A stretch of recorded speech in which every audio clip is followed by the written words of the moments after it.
चलो स्टार्ट करते हैं ना। अपन जो 40 क्वेश्चंस का रिवीजन करने वाले हैं वो आज हम करेंगे। ये क्वेश्चंस हैं आपके सामने सारे। फर्स्ट वाले चैप्टर से स्टार्ट करते हैं हम, जो हमारा है रासायनिक अभिक्रियाएं एवं समीकरण वाला चैप्टर। ठीक है, क्वेश्चंस आप लोग टिक भी करते चलना, ठीक है, अपने नोट्स में, और साथ में लर्न भी करते चलेंगे।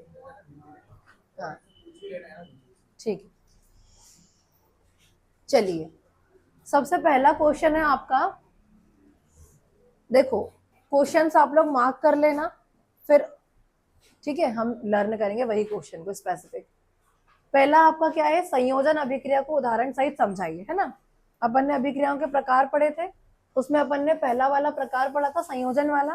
फर्स्ट क्वेश्चन आपका यही रहेगा, ठीक है, संयोजन अभिक्रिया को उदाहरण सहित समझाइए।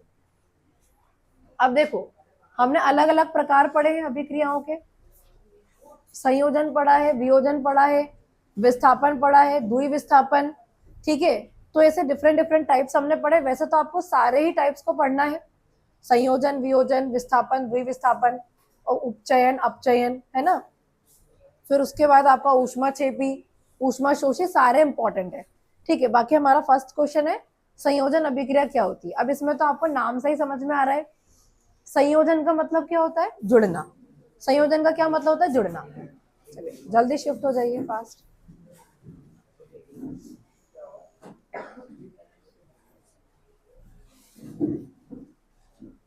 ठीक है, अभी हम बात करते हैं संयोजन अभिक्रिया पे। संयोजन अभिक्रिया क्या होती है, पहले तो आपको ये पता होना चाहिए जब कोई रासायनिक अभिक्रिया हो रही है तो उसमें अभिकारक क्या होते हैं और उत्पाद क्या होते हैं। अभिकारक वो जो क्रिया को कर रहे हैं, और उत्पाद जो क्रिया के बाद बन रहे हैं, ठीक है। सबसे पहला क्वेश्चन है आपका, संयोजन अभिक्रिया को उदाहरण सहित समझाना है आपको। वे रासायनिक अभिक्रियाएं जिनमें, अब वो रासायनिक अभिक्रिया जिसमें क्या होता है, दो या दो से अधिक तत्व या यौगिक संयुक्त होकर। अब संयोजन और वियोजन को दोनों थोड़ा साथ में रिलेट करके पढ़ना है ना। संयोजन में क्या होता है, दो या दो से ज्यादा तत्व जो होते हैं वो मिलकर एक उत्पाद बनाते हैं, इसको हम क्या बोलेंगे, संयोजन अभिक्रिया, ठीक है। तो वे रासायनिक अभिक्रियाएं जिनमें दो या दो से अधिक तत्व या यौगिक संयुक्त होकर एकल उत्पाद बनाते हैं, इसमें प्रोडक्ट एक ही होगा। तो दो या दो से अधिक पदार्थ जुड़कर एकल उत्पाद का निर्माण करते हैं, इसको हम क्या बोलते हैं, संयोजन अभिक्रिया, ठीक है। उसे हम बोलते हैं संयोजन अभिक्रिया। अच्छा, संयोजन अभिक्रिया के बहुत बेसिक एग्जांपल्स आप लिख सकते हो, जैसे कार्बन डाइऑक्साइड वाला, कार्बन प्लस ऑक्सीजन मिलके क्या बना रहा है, CO2। फॉर्मेशन ऑफ वाटर आप लिख सकते हैं, H2 और O2 मिलके क्या बना रहा है, H2O। मैग्नीशियम वाला लिख सकते हो आप, बर्निंग ऑफ मैग्नीशियम, मैग्नीशियम को ऑक्सीजन के प्रेजेंस में बर्न करेंगे, बनाएगा मैग्नीशियम ऑक्साइड। तो वहां पे दो रिएक्टेंट है, अभिकारक है, और मिलकर एक ही प्रोडक्ट बना रहे हैं, तो वो सारी क्या होंगी, हमारी संयोजन अभिक्रिया। तो संयोजन अभिक्रिया वे अभिक्रियाएं जिनमें दो या दो से अधिक तत्व या यौगिक संयुक्त होकर एकल उत्पाद का निर्माण करते हैं, उसे हम बोलते हैं संयोजन अभिक्रिया। समझ गए, आगे बढ़ते हैं हम। एक क्वेश्चन आपका कौन सा वाला हो गया है, संयोजन अभिक्रिया। अभी दूसरा क्वेश्चन आपको पढ़ना है। अब इसमें दो तीन क्वेश्चन मिक्स है, जैसे कि रासायनिक अभिक्रिया और समीकरण से आप क्या समझते हैं। मतलब आपको रासायनिक अभिक्रिया पढ़नी है, रासायनिक समीकरण पढ़ना है, प्लस वियोजन अभिक्रिया से आप क्या समझते हैं, उदाहरण सहित समझाइए। आपको इसमें प्लस यहाँ पे साथ में क्या भी पढ़ना है, वियोजन अभिक्रिया भी पढ़ना है। ये आपका फर्स्ट हो गया, है ना, ये आपका सेकंड वाला हो गया। और सेकंड वाले में आपको ये तीनों चीजें पढ़नी है, रासायनिक अभिक्रिया पढ़ना है, रासायनिक समीकरण पढ़ना है, प्लस आपको वियोजन अभिक्रिया को उदाहरण सहित भी पढ़ना है, ठीक है। चलिए पढ़ते हैं। सबसे पहले रासायनिक अभिक्रिया क्या होती है और समीकरण क्या होता है, ये देख लो। रासायनिक अभिक्रिया वो जब दो या दो से अधिक पदार्थ मिलकर नए पदार्थों का निर्माण करते हैं, उसको हम क्या बोलते हैं, रासायनिक अभिक्रिया। जब दो या दो से अधिक पदार्थ मिलकर नए गुणधर्मों वाले पदार्थ का निर्माण करते हैं, तो उसको हम क्या बोलते हैं, रासायनिक अभिक्रिया। अभी बात करते हैं रासायनिक समीकरण क्या होता है। तो देखिए, रासायनिक समीकरण से आप क्या समझते हैं, और इसे संतुलित कर किसी संतुलित समीकरण का उदाहरण आपको लिखना है। और इसके साथ आपके साथ एक क्वेश्चन ऐसे ज्वाइन करके आ सकता है कि रासायनिक अभिक्रिया को मतलब संतुलित करना क्यों आवश्यक है ना। तो वो द्रव्यमान संरक्षण के नियम का पालन करने के लिए उसे संतुलित करना आवश्यक है। तो ये क्वेश्चन थोड़ा मर्ज करके पढ़ लेना, ठीक है। किसी रासायनिक अभिक्रिया को समीकरण के रूप में लिखना, उसके अभिकारक एवं उत्पादों के प्रतीकात्मक निरूपण, मतलब कि अभिक्रिया को समीकरण की तरफ लिखेंगे। कैसे लिखेंगे? समीकरण की तरह लिखने के लिए हमें क्या करना पड़ेगा, उसमें जो अभिकारक है और जो उत्पाद है उसके प्रतीकात्मक निरूपण, मतलब उनके जो सिंबल्स है, प्रतीक जो होता है, फॉर्मूला जो है, उसका यूज करना पड़ेगा। जैसे हाइड्रोजन है H2, ऑक्सीजन है O2, वाटर है H2O, कार्बन है C, ऑक्सीजन है O2 और कार्बन डाइऑक्साइड CO2। इस तरीके से सिंबल्स का यूज करके जब आप एक इक्वेशन बनाते हैं तो उसको हम क्या बोलते हैं, रासायनिक समीकरण। ठीक है, देखिए किसी रासायनिक अभिक्रिया को समीकरण के रूप में उसके अभिकारक एवं उत्पादों का प्रतीकात्मक निरूपण रासायनिक समीकरण कहलाता है। ठीक है, ये हो गया हमारा रासायनिक अभिक्रिया, रासायनिक समीकरण। अब हमें पढ़ना है वियोजन भी, इसमें मैंने मिक्स कर दिया था। ठीक है, वियोजन अभिक्रिया ये लिखा हुआ है। अपघटन या वियोजन अभिक्रिया से आप क्या समझते हैं, उदाहरण लिखिए। अभी देखो मैंने क्या बोला था, संयोजन का उल्टा ही होता है वियोजन। जैसे संयोजन का मतलब जुड़ना होता है, तो वियोजन का मतलब टूटना या अपघटन होना।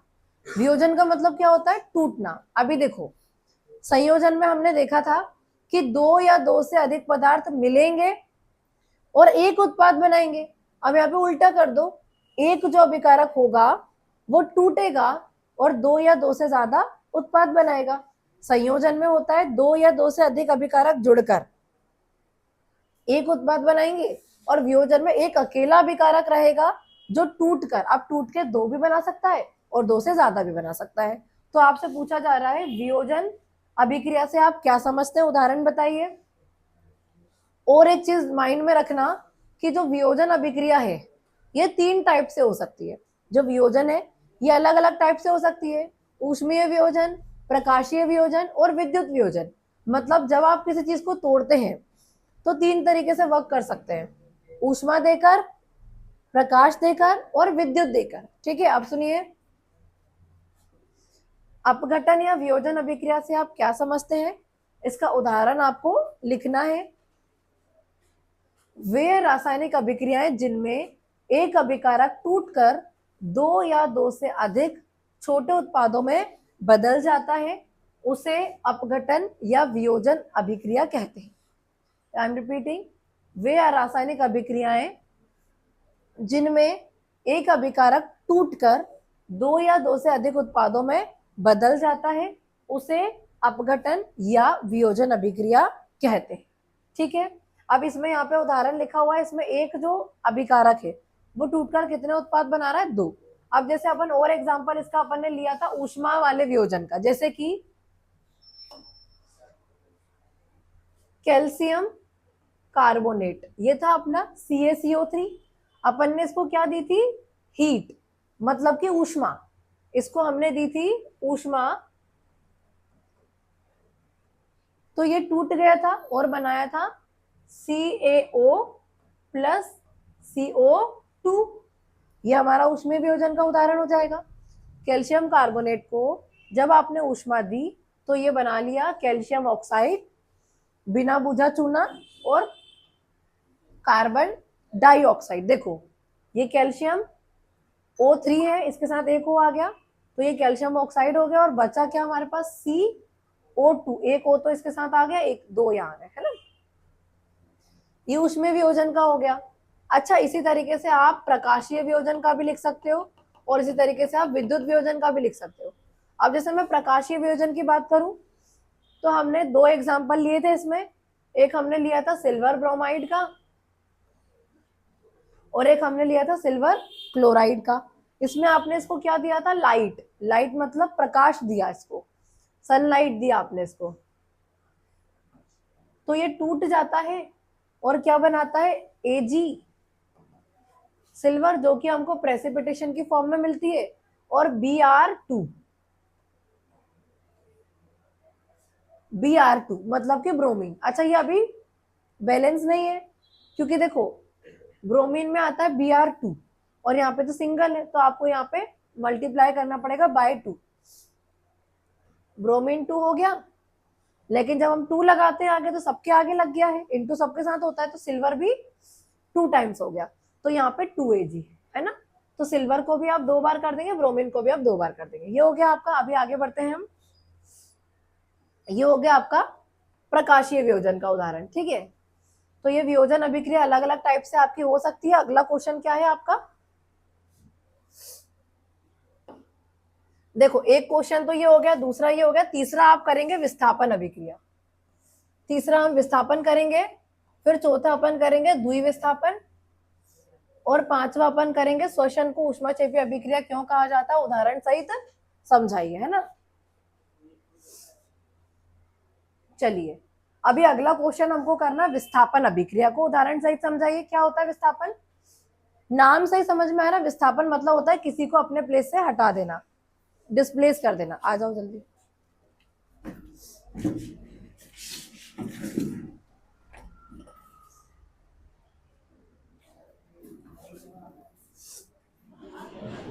चलिए ध्यान देना है अब, है ना। विस्थापन अभिक्रिया किसे कहते हैं, उदाहरण सहित समझाइए। ये आपका क्वेश्चन नंबर 3 हो गया। क्वेश्चन नंबर 3 हो जाएगा आपका विस्थापन, 4th हो जाएगा आपका द्विविस्थापन, 5th हम करेंगे श्वसन को ऊष्माक्षेपी अभिक्रिया क्यों कहते हैं, और साथ में इसमें साथ में और एक चीज पढ़नी है, ऊष्माक्षेपी और ऊष्मा शोषी। तो दोनों क्वेश्चन को मिक्स करके पढ़ेंगे हम, ठीक है। चलिए विस्थापन नाम से समझ में आ रहा है, डिस्प्लेसमेंट, किसी को अपने स्थान से हटा देना, अलग कर देना, डिस्प्लेस कर देना। वह अभिक्रिया जिसमें, या वह रासायनिक अभिक्रिया जिसमें अधिक अभिक्रियाशील तत्व कम क्रियाशील तत्व को उसके यौगिक से क्या कर देता है, विस्थापित कर देता है। विस्थापन अभिक्रिया में हमने पढ़ा है वह अभिक्रियाएं जिसमें अधिक अभिक्रियाशील तत्व कम अभिक्रियाशील तत्व को उसके यौगिक से विस्थापित कर देता है, अलग कर देता है, और उसके यौगिक के साथ खुद जुड़ के नया कंपाउंड बना लेता है। इसे हम क्या बोलते हैं, विस्थापन अभिक्रिया। जैसे ये वाला हो गया उदाहरण, फेरस है और कॉपर सल्फेट है। अब अधिक अभिक्रियाशील तत्व जो है वो कॉपर को उसके यौगिक से हटा देगा और फेरस के साथ सल्फेट जुड़ के फेरस सल्फेट बना लेगा, और कॉपर जो कम क्रियाशील था वो अलग हो जाएगा, है ना। 3rd क्वेश्चन हो गया। 4th वाला है आपका द्विविस्थापन अभिक्रिया किसे कहते हैं। अब द्विविस्थापन में हमने सीखा है आयनों का क्या होता है, आदान प्रदान होता है, आयनों का एक्सचेंज होता है। जैसे 1 प्लस वाला 1 माइनस वाले के साथ, 2 प्लस वाला 2 माइनस वाले के साथ कंबाइन हो जाएगा। इस अभिक्रिया में दो अभिकारक दो नए यौगिक बनाने के लिए आयनों का क्या करते हैं, आदान प्रदान करते हैं। इस अभिक्रिया को हम बोलते हैं द्विविस्थापन अभिक्रिया। इस अभिक्रिया में दो अभिकारक जो हैं वो नए यौगिक बनाने के लिए आयनों का एक्सचेंज करते हैं, आदान प्रदान करते हैं। इस अभिक्रिया को हम द्विविस्थापन अभिक्रिया कहते हैं। अब जैसे लिखा हुआ है BaCl2 Na2SO4 मतलब बेरियम क्लोराइड सोडियम सल्फेट बनेगा बेरियम सल्फेट और sodium chloride in this reaction. अब इस रिएक्शन में देखो यहाँ पे जो बना हुआ है barium chloride plus sodium sulphate, ठीक है, यही था ना। कहाँ गया हमारा क्वेश्चन, कहाँ गया, ये रहा। अभी बेरियम क्लोराइड है, सोडियम सल्फेट है। अब प्रोडक्ट में क्या बन रहा है, बेरियम सल्फेट और सोडियम क्लोराइड। अभी देखो ध्यान से, आयनों का आदान प्रदान हो जाएगा इसमें। अब देखो जो बेरियम होता है ना, बेरियम इसके ऊपर होते हैं 2 प्लस, ये Cl जुड़ा है ना, इसके ऊपर होता है 1 माइनस। Na2 जो है इसके ऊपर होता है 1 प्लस, और SO4 जो है इसके ऊपर होता है 2 माइनस। अब ये जो बेरियम 2 प्लस वाला है, सल्फेट 2 माइनस वाला है, के साथ जुड़ जाएगा, तो ये हो जाएगा आपका BaSO4 प्लस प्लस यहाँ लिखते हैं ना। अब एक प्लस वाला एक माइनस वाले के साथ कंबाइन हो जाएगा तो ये हो जाएगा NaCl। तो ये दो प्लस हो गए, इस पे दो माइनस हो गए, और ये एक प्लस हो गया इस पे और एक माइनस हो गया। इस तरीके से जुड़ेगा ये, ठीक है। तो ये होती है हमारी द्विविस्थापन अभिक्रिया, जिसमें अभिकारक जो है वो क्या, उनमें क्या होता है, आयनों का आदान प्रदान होता है और नए कंपाउंड्स बनते हैं, ठीक है। इस अभिक्रिया में दो अभिकारक दो नए यौगिक बनाने के लिए आयनों का आदान प्रदान करते हैं। इस अभिक्रिया को हम द्विविस्थापन अभिक्रिया कहते हैं, और ये एग्जांपल लिखा हुआ है। चलिए अगला क्वेश्चन इसमें हमारा है, श्वसन को ऊष्माक्षेपी अभिक्रिया क्यों कहते हैं, प्लस एक और क्वेश्चन इसी में मर्ज कर दिया है, वैसे वो एक सेपरेट क्वेश्चन है। ऊष्माक्षेपी और ऊष्माशोषी अभिक्रियाओं को उदाहरण सहित समझाइए। अब देखो पहले मैं आपको ऊष्माक्षेपी और ऊष्माशोषी समझा देती हूँ। क्यों? क्योंकि आपसे क्या पूछा, श्वसन को ऊष्माक्षेपी क्यों बोलते हैं, तो पहले पता तो होना चाहिए ऊष्माक्षेपी क्या होता है, ऊष्माशोषी क्या होता है ना। देखो पहले हम पढ़ लेते हैं ऊष्माक्षेपी और ऊष्माशोषी अभिक्रिया। चलिए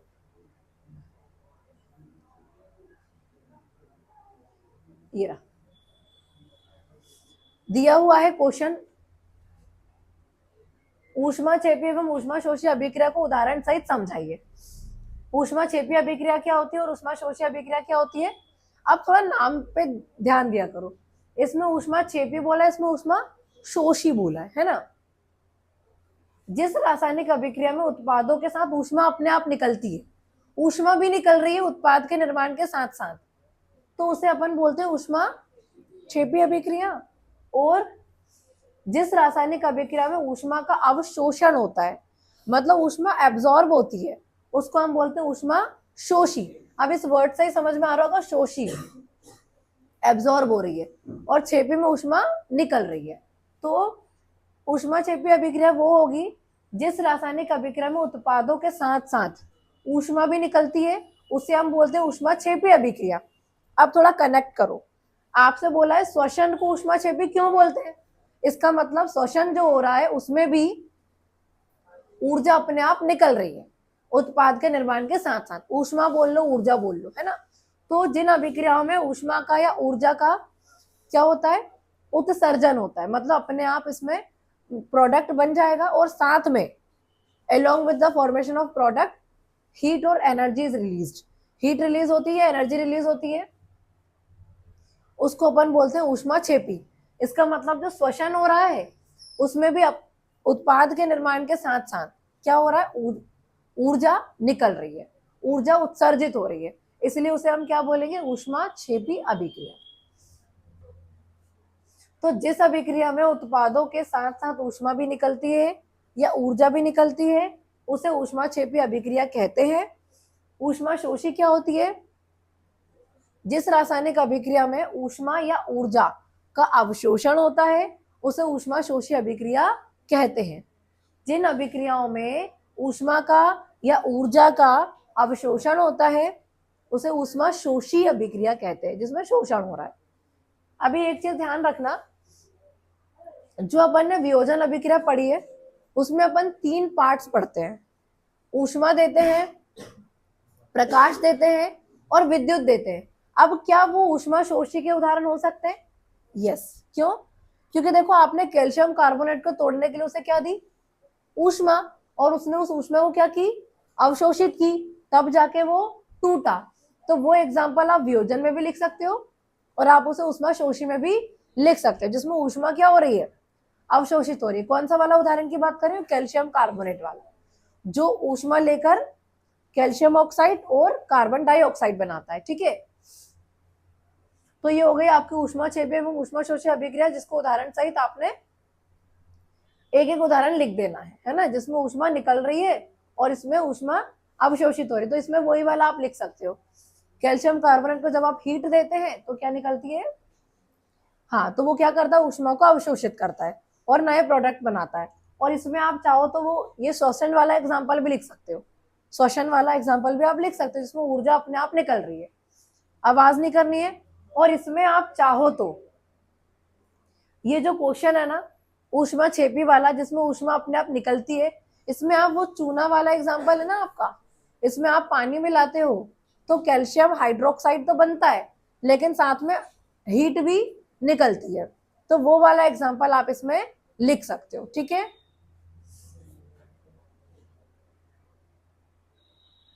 चलिए अब अपन बात करते हैं हमारा क्वेश्चन, श्वसन को ऊष्माक्षेपी अभिक्रिया क्यों कहते हैं, इसका वर्णन आपको करना है। हमने ऊष्माक्षेपी पढ़ लिया, ऊष्माशोषी पढ़ लिया, नाउ हमें पढ़ना है श्वसन को ऊष्माक्षेपी अभिक्रिया क्यों कहा जाता है, इसका वर्णन आप कीजिए।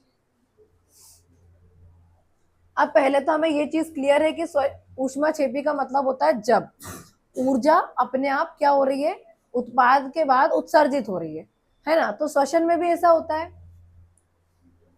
श्वसन को ऊष्माक्षेपी अभिक्रिया इसलिए कहा जाता है क्योंकि श्वसन एक मंद दहन ऑक्सीकरण की अभिक्रिया है। ये कैसी है, मंद दहन और ऑक्सीकरण की अभिक्रिया, जिसमें ऑक्सीजन जुड़ती है, जिसमें कार्बन डाइऑक्साइड जल वाष्प एवं एटीपी के रूप में क्या निकल रही है, ऊर्जा निकल रही है। और ऊर्जा निकल रही है इसलिए हम क्या बोल रहे हैं इसको, ऊष्माक्षेपी अभिक्रिया, क्योंकि ऊर्जा इसमें अपने आप निकल रही है। उत्पाद के निर्माण के साथ साथ उसमें ऊर्जा का उत्सर्जन हो रहा है, इसलिए इसको हम क्या बोलेंगे, ऊष्माक्षेपी अभिक्रिया। ठीक है, फिर से रिपीट करते हैं। श्वसन को ऊष्माक्षेपी अभिक्रिया इसलिए कहा जाता है क्योंकि श्वसन एक मंद दहन ऑक्सीकरण की अभिक्रिया है। श्वसन में क्या होता है, मंद दहन होता है, ऑक्सीकरण मतलब कि ऑक्सीजन जुड़ती है। मैंने आपको बताया था जब आप खाना खाते हैं, ग्लूकोज लेते हैं, आपके हर एक सेल के पास ग्लूकोज पहुंचता है, फिर हर एक सेल के पास ऑक्सीजन पहुंचती है। ग्लूकोज का होता है ऑक्सीडेशन, ग्लूकोज का ऑक्सीडेशन हो जाता है तब प्रोडक्ट बनता है, और प्रोडक्ट में आपका मिलता है CO2, जिसे आप बाहर कर देते हैं, आउट कर देते हैं, क्योंकि CO2 को आउट करना होता है और ऑक्सीजन को इन, है ना, इनटेक, और CO2 को बाहर। जल वाष्प मतलब H2O in the form of vapours, और साथ में आपको ATP के रूप में क्या मिलती है, ऊर्जा, जिस ऊर्जा का यूज आप करते हैं डिफरेंट एक्टिविटीज में, लाइफ प्रोसेस में, जैसे रेस्पिरेशन एंड डाइजेशन, है ना, एक्सक्रीशन, और भी कुछ काम हो गया। चलिए, तो ये वाला हो गया हमारा, ये पूरा क्वेश्चन कंप्लीट। अभी आपको करना है क्वेश्चन नंबर 6, ये वाला ही इंपॉर्टेंट है आपका। वायु में जलाने से पहले मैग्नीशियम रिबन को साफ क्यों किया जाता है, प्लस लोहे की वस्तुओं पर हम पेंट क्यों करते हैं। अब ये अलग क्वेश्चन है बट इसके साथ कंबाइंड है, तो हम दोनों पढ़ लेंगे, है ना। अब इसको 6 क्वेश्चन मेंशन कर लो। ठीक है, वायु में जलाने से पहले मैग्नीशियम रिबन को साफ क्यों किया जाता है, और इसी के साथ एक क्वेश्चन और पढ़ा दूंगी मैं, लोहे की वस्तुओं को हम पेंट क्यों करते हैं। ठीक है, चलिए अब पहले थोड़ी सी बात करते हैं मैग्नीशियम रिबन वाला एक्सपेरिमेंट की।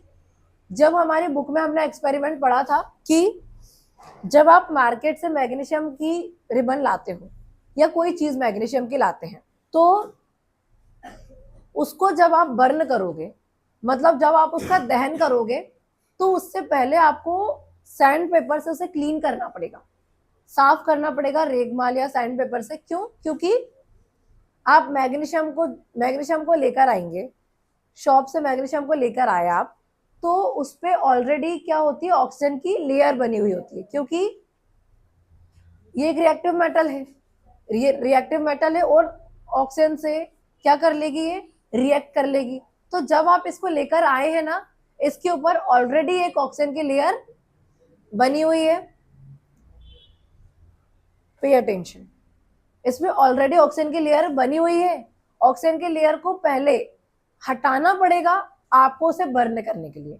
ठीक है, क्योंकि क्या होता है, आप मैग्नीशियम को लेकर आए और उसके ऊपर एक लेयर बनी हुई है ऑक्साइड की, मतलब वो ऑलरेडी मैग्नीशियम ऑक्साइड है, और आप उसको वैसे ही बर्न कर देंगे, तो क्या होगा, वो जो ऑक्साइड की लेयर उस पर बनी हुई है, वो उसको फर्दर ऑक्सीडेशन से रोकेगी, प्रिवेंट करेगी, दोबारा से उसका ऑक्सीडेशन नहीं होने देगी। तो इसीलिए हमें पहले क्या करना है, उसके ऊपर जो ऑक्साइड की लेयर बनी हुई है उसको सैंड पेपर से रिमूव करना है, देन उसका ऑक्सीडेशन करवाना है, मतलब बर्न करना है उसको, तब आपको फिर मैग्नीशियम ऑक्साइड मिलेगा। ठीक है, क्योंकि आप लाए हो तो ऑलरेडी लेयर बनी हुई है और वो ऑलरेडी मैग्नीशियम ऑक्साइड ही है, तो आपको वो लेयर को हटाना पड़ेगा। वो एज उसको क्या कर रही है, प्रिवेंट कर रही है।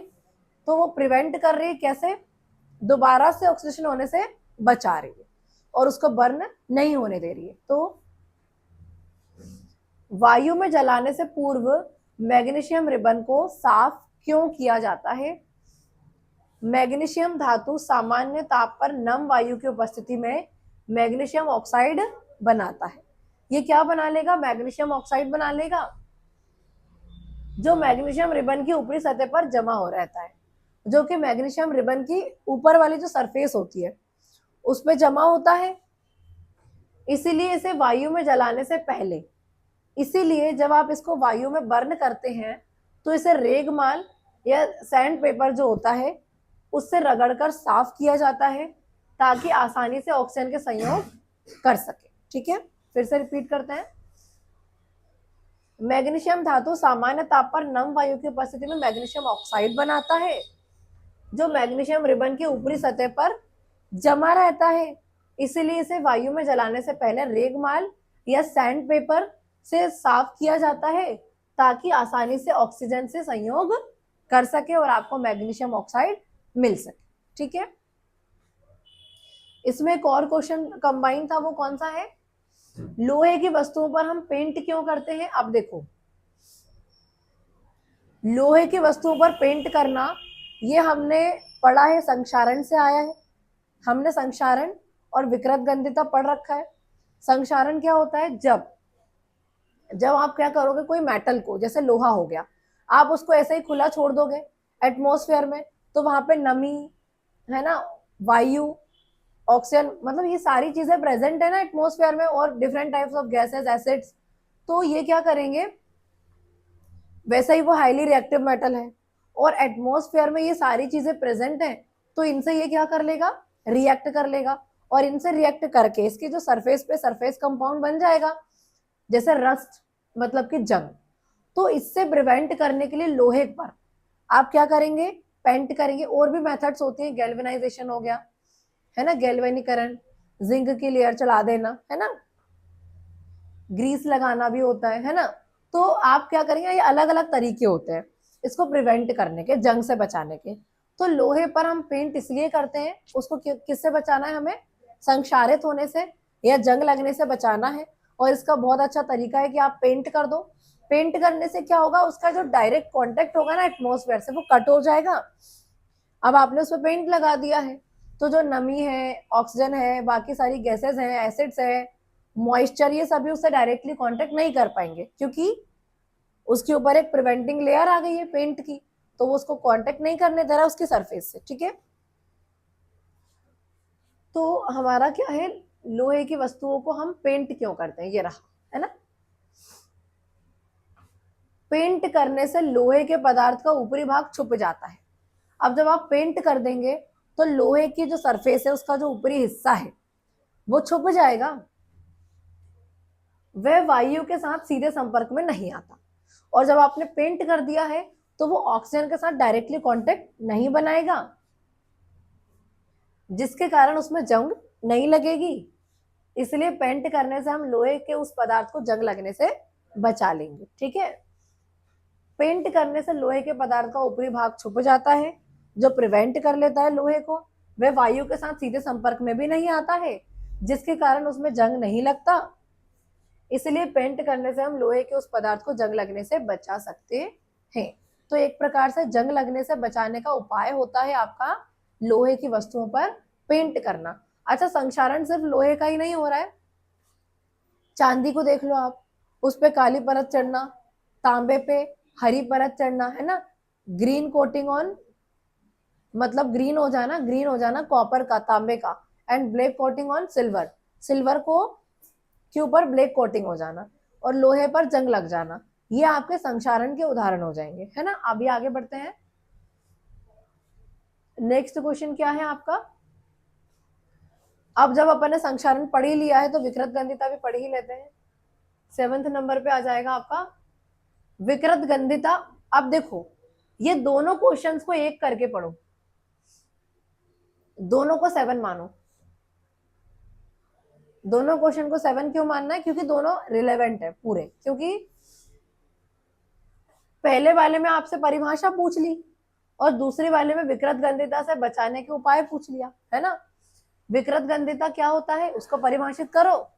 तेल एवं वसा युक्त पदार्थ को नाइट्रोजन से प्रभावित क्यों किया जाता है? तो दोनों क्वेश्चन को मर्ज करके आपको 7 बना लेना है, ये 7th क्वेश्चन हो जाएगा। दोनों क्यों? दोनों रिलेवेंट है। विकृत गंधिता क्या होता है आपको पता है, देखो संक्षारण में हम जो मेटल्स खराब होती हैं उसकी बात करते हैं। विकृत गंधिता में हम बात करेंगे जो फूड मटेरियल्स होते हैं, फैट कंटेनिंग मटेरियल्स जो होते हैं, वो यदि ऑक्सीजन से कांटेक्ट करेंगे, मतलब जब उनका ऑक्सीडेशन हो जाएगा तो उनकी स्मेल खराब हो जाएगी, टेस्ट खराब हो जाएगा, इसी को हम क्या बोलते हैं? विकृत गंधिता बोलते हैं। और इससे बचाने के लिए हम उसे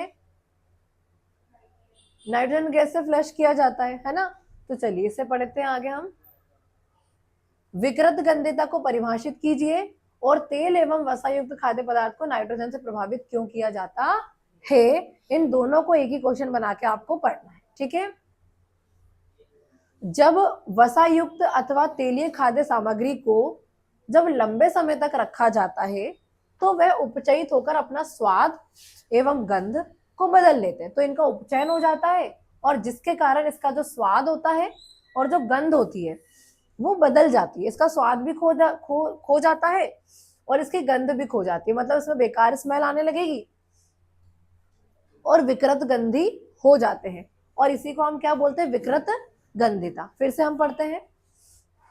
जब वसा युक्त अथवा तेलीय खाद्य सामग्री को लंबे समय तक रखा जाए तो वह उपचयित होकर अपना स्वाद तथा गंध खो देते हैं और विकृत गंधी हो जाते हैं, और इसी को हम क्या बोलते हैं? विकृत गंधिता। चलिए आगे बढ़ते हैं हम। इसे रिलेवेंट क्वेश्चन जो है हमारा, तेल एवं वसा युक्त खाद्य पदार्थ को नाइट्रोजन से प्रभावित क्यों किया जाता है? तेल एवं वसा युक्त खाद्य पदार्थ को वायु रोधी बर्तनों में रखने से उपचयन की गति धीमी हो जाती है, मतलब उसका ऑक्सीडेशन नहीं हो पाता है। तेल एवं वसा युक्त खाद्य पदार्थ को नाइट्रोजन से भी इसलिए युक्त किया जाता है ताकि उसमें उपचयन ना हो सके। तो नाइट्रोजन से प्रभावित क्यों किया जा रहा है? ताकि उसमें क्या ना हो सके? उपचयन। फिर से पढ़ते हैं। तेल एवं वसा युक्त खाद्य पदार्थ को वायुरोधी बर्तनों में रखने से उपचयन की गति धीमी हो जाती है, प्लस आप क्या कर सकते हो? तेल एवं वसा युक्त खाद्य पदार्थों को नाइट्रोजन से भी इसलिए युक्त किया जाता है ताकि उनमें उपचयन ना हो सके, ठीक है। ये हो गया अपना। अभी आ जाते हैं नेक्स्ट क्वेश्चन पे। 7 हो गए। क्वेश्चन नंबर 8, ठीक है। क्वेश्चन नंबर 8 क्या है? देखिए, बॉयज आवाज नहीं करनी है। जब लोहे की कील को कॉपर सल्फेट के विलयन में डुबोया जाता है तो विलयन का रंग क्यों बदल जाता है? अब आपने ये विस्थापन अभिक्रिया पढ़ी है। विस्थापन अभिक्रिया में क्या होता है? अधिक क्रियाशील तत्व कम क्रियाशील तत्व को उसके यौगिक से विस्थापित कर देता है, और ये क्वेश्चन उसी पे बेस्ड है। जब लोहे की कील को कॉपर सल्फेट के विलयन में डुबोया जाता है, अब लोहा हो गया और कॉपर सल्फेट हो गया, तो लोहा कॉपर को उसके पूरे यौगिक कॉपर सल्फेट से अलग कर देगा और सल्फेट के साथ खुद जुड़ के बना लेगा फेरस सल्फेट, और कॉपर अलग हो जाएगा। अब रंग क्यों बदल रहा है? पहले विलयन में क्या था? कॉपर सल्फेट था, और अब विलयन में क्या है? Ferrous sulphate. तो जब लोहे की कील को कॉपर सल्फेट के विलयन में आप डुबोते हो तो जो लोहा है वो, जो आपका फेरस है, वो कॉपर को क्या कर देगा? हटा देगा, और सल्फेट के साथ खुद जुड़ के क्या बनाएगा? फेरस सल्फेट, और कॉपर अलग हो जाएगी, है ना।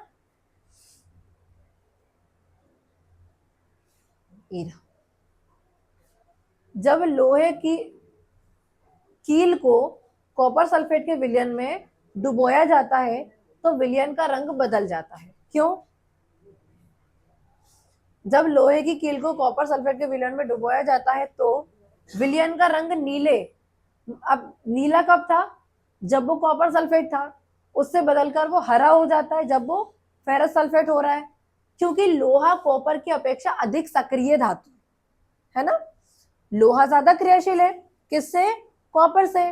तो क्या करेगा वो लोहा जो है वो कॉपर को उसके सल्फेट से अलग कर देगा और क्या बना लेगा? फेरस सल्फेट बना लेगा। तो जो कॉपर सल्फेट था वो आपका नीले रंग का था और जो फेरस सल्फेट है वो आपका हरे रंग का हो जाएगा। अधिक सक्रिय धातु है ये कॉपर सल्फेट के घोल में से कॉपर को विस्थापित कर देता है की क्षमता रखता है तथा आयन सल्फेट बना लेता है। तो पहले आपका कॉपर सल्फेट था, लोहे ने कॉपर को हटा दिया और बना लिया फेरस सल्फेट और कॉपर अलग हो गई। कॉपर सल्फेट था नीले रंग का और ये हो जाएगा हरे रंग का। ठीक है, तो ये हो जाएगा आपका विस्थापन से लिया गया है। अभी हम नेक्स्ट क्वेश्चन पे आते हैं। ये वाला क्लियर हो गया कि रिपीट करें हम? हो गया है, चलिए अभी देखो संक्षारण से बचाने के दो उपाय हम देख सकते हैं। संक्षारण से बचाना है तो दो उपाय बताओ। पेंट कर दो, गैल्वेनीकरण कर दो, ग्रीस लगा दो। तो इसको तो वैसे ही आपको पता ही है ना। संक्षारण से बचाने के दो उपाय है ना। रेडॉक्स अभिक्रिया क्या होती है उदाहरण सहित समझ आइए।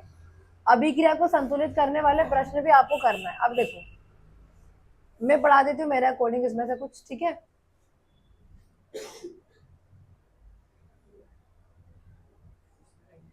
ये वाला जरूर कर लेना। ऑक्सीजन के योग या हास के आधार पर पदों की व्याख्या करो। जैसे यदि पदार्थ में ऑक्सीजन जुड़ रही है और हाइड्रोजन हट रही है, मतलब उपचयन तब होगा जब उसमें ऑक्सीजन की वृद्धि होगी और हाइड्रोजन का ह्रास होगा। इसके विपरीत अपचयन तब होगा जब ऑक्सीजन का ह्रास होगा और हाइड्रोजन की वृद्धि होगी। चलिए अभी हमको पढ़ना है रेडॉक्स अभिक्रिया ना, ऊपर ही है, ठीक है। संक्षारण से बचाव के उपाय भी है ना। ये रासायनिक अभिक्रिया संयोजन, हाँ ठीक है, ये रहा। उपापचयन या रेडॉक्स अभिक्रिया क्या होती है? अभी मैंने अपचयन उपचयन क्यों पढ़ाया आपको? जब अपचयन और उपचयन दोनों साथ साथ हो जाएं तो ये होता है हमारा रेडॉक्स अभिक्रिया। उपचयन क्या होता है? ऑक्सीजन का जुड़ना, हाइड्रोजन का हटना। और अपचयन क्या होता है? हाइड्रोजन का जुड़ना, ऑक्सीजन का हटना। और जब ये दोनों अपचयन और उपचयन साथ साथ हो जाए तो ये हो जाएगी आपकी रेडॉक्स अभिक्रिया। तो ये उपापचयन मतलब उपचयन और अपचयन दोनों, इसको रेडॉक्स बोलेंगे। अभिक्रिया से आप क्या समझते हैं? उदाहरण बताइए। वे अभिक्रियाएं जिनमें एक अभिकारक का उपचयन होता है तथा दूसरे का अपचयन होता है, मतलब उपचयित भी हो रहा है एक अभिकारक और एक अपचयित भी हो रहा है, उसे रेडॉक्स अभिक्रिया कहते हैं। अभी देखो यहाँ पे ऑक्सीजन हट गई है, फेरस में ऑक्सीजन जुड़ी हुई थी, ऑक्सीजन हट गई है। ऑक्सीजन का हटना क्या होता है? ऑक्सीजन का हटना क्या होता है? अपचयन। और ठीक है, तो अपचयन और इसमें क्या हो रहा है? ऑक्सीजन जुड़ी हुई थी, यहाँ पर देखो इसमें ये नहीं होगा शायद से, यहाँ पे ऑक्सीजन आके जुड़ रही है तो क्या हो जाएगा आपका? अपचयन। मतलब दोनों चीजें, एक अपना वो CO2 वाला एग्जांपल जो अपन ने कॉपी में लिख के पढ़ा है वो वाला भी कर लेना, जिसमें आपका उपचयन और अपचयन दोनों साथ साथ क्या हो रहा है? शो हो रहा है, ठीक है।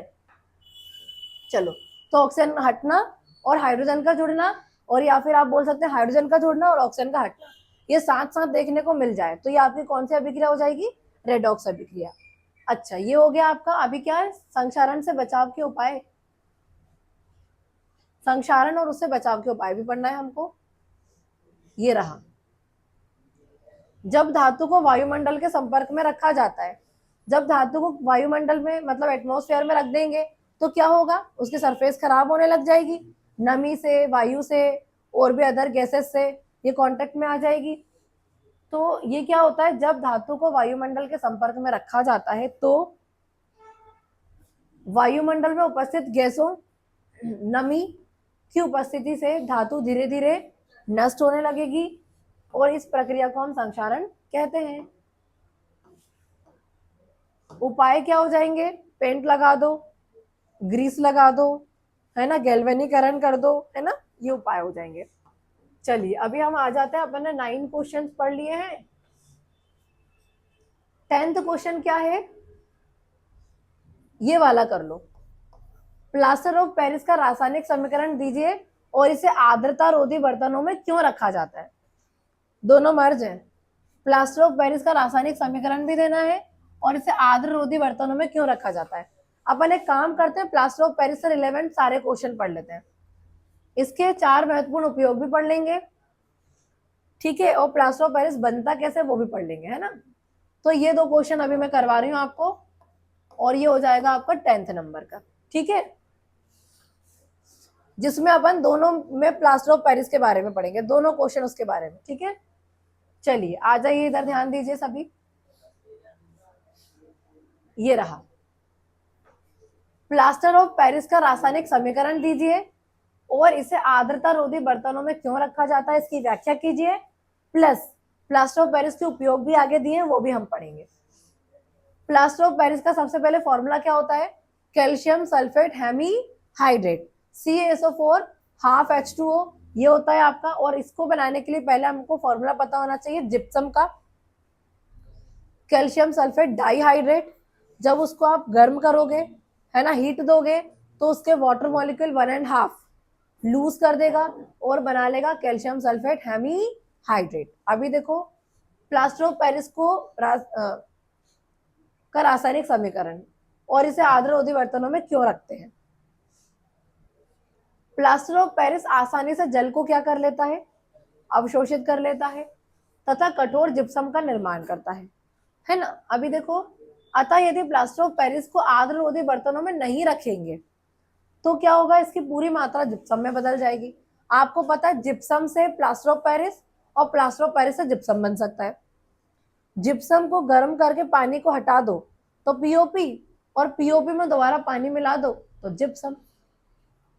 अब यदि आप इसको आर्द्रता रोधी बर्तनों में नहीं रखेंगे तो नमी से ये कांटेक्ट कर लेगा, और नमी से कांटेक्ट करने से क्या होगा, ये जिप्सम में चेंज हो जाएगा, जो काम का नहीं रहेगा, हार्ड सब्सटेंस हो जाएगा।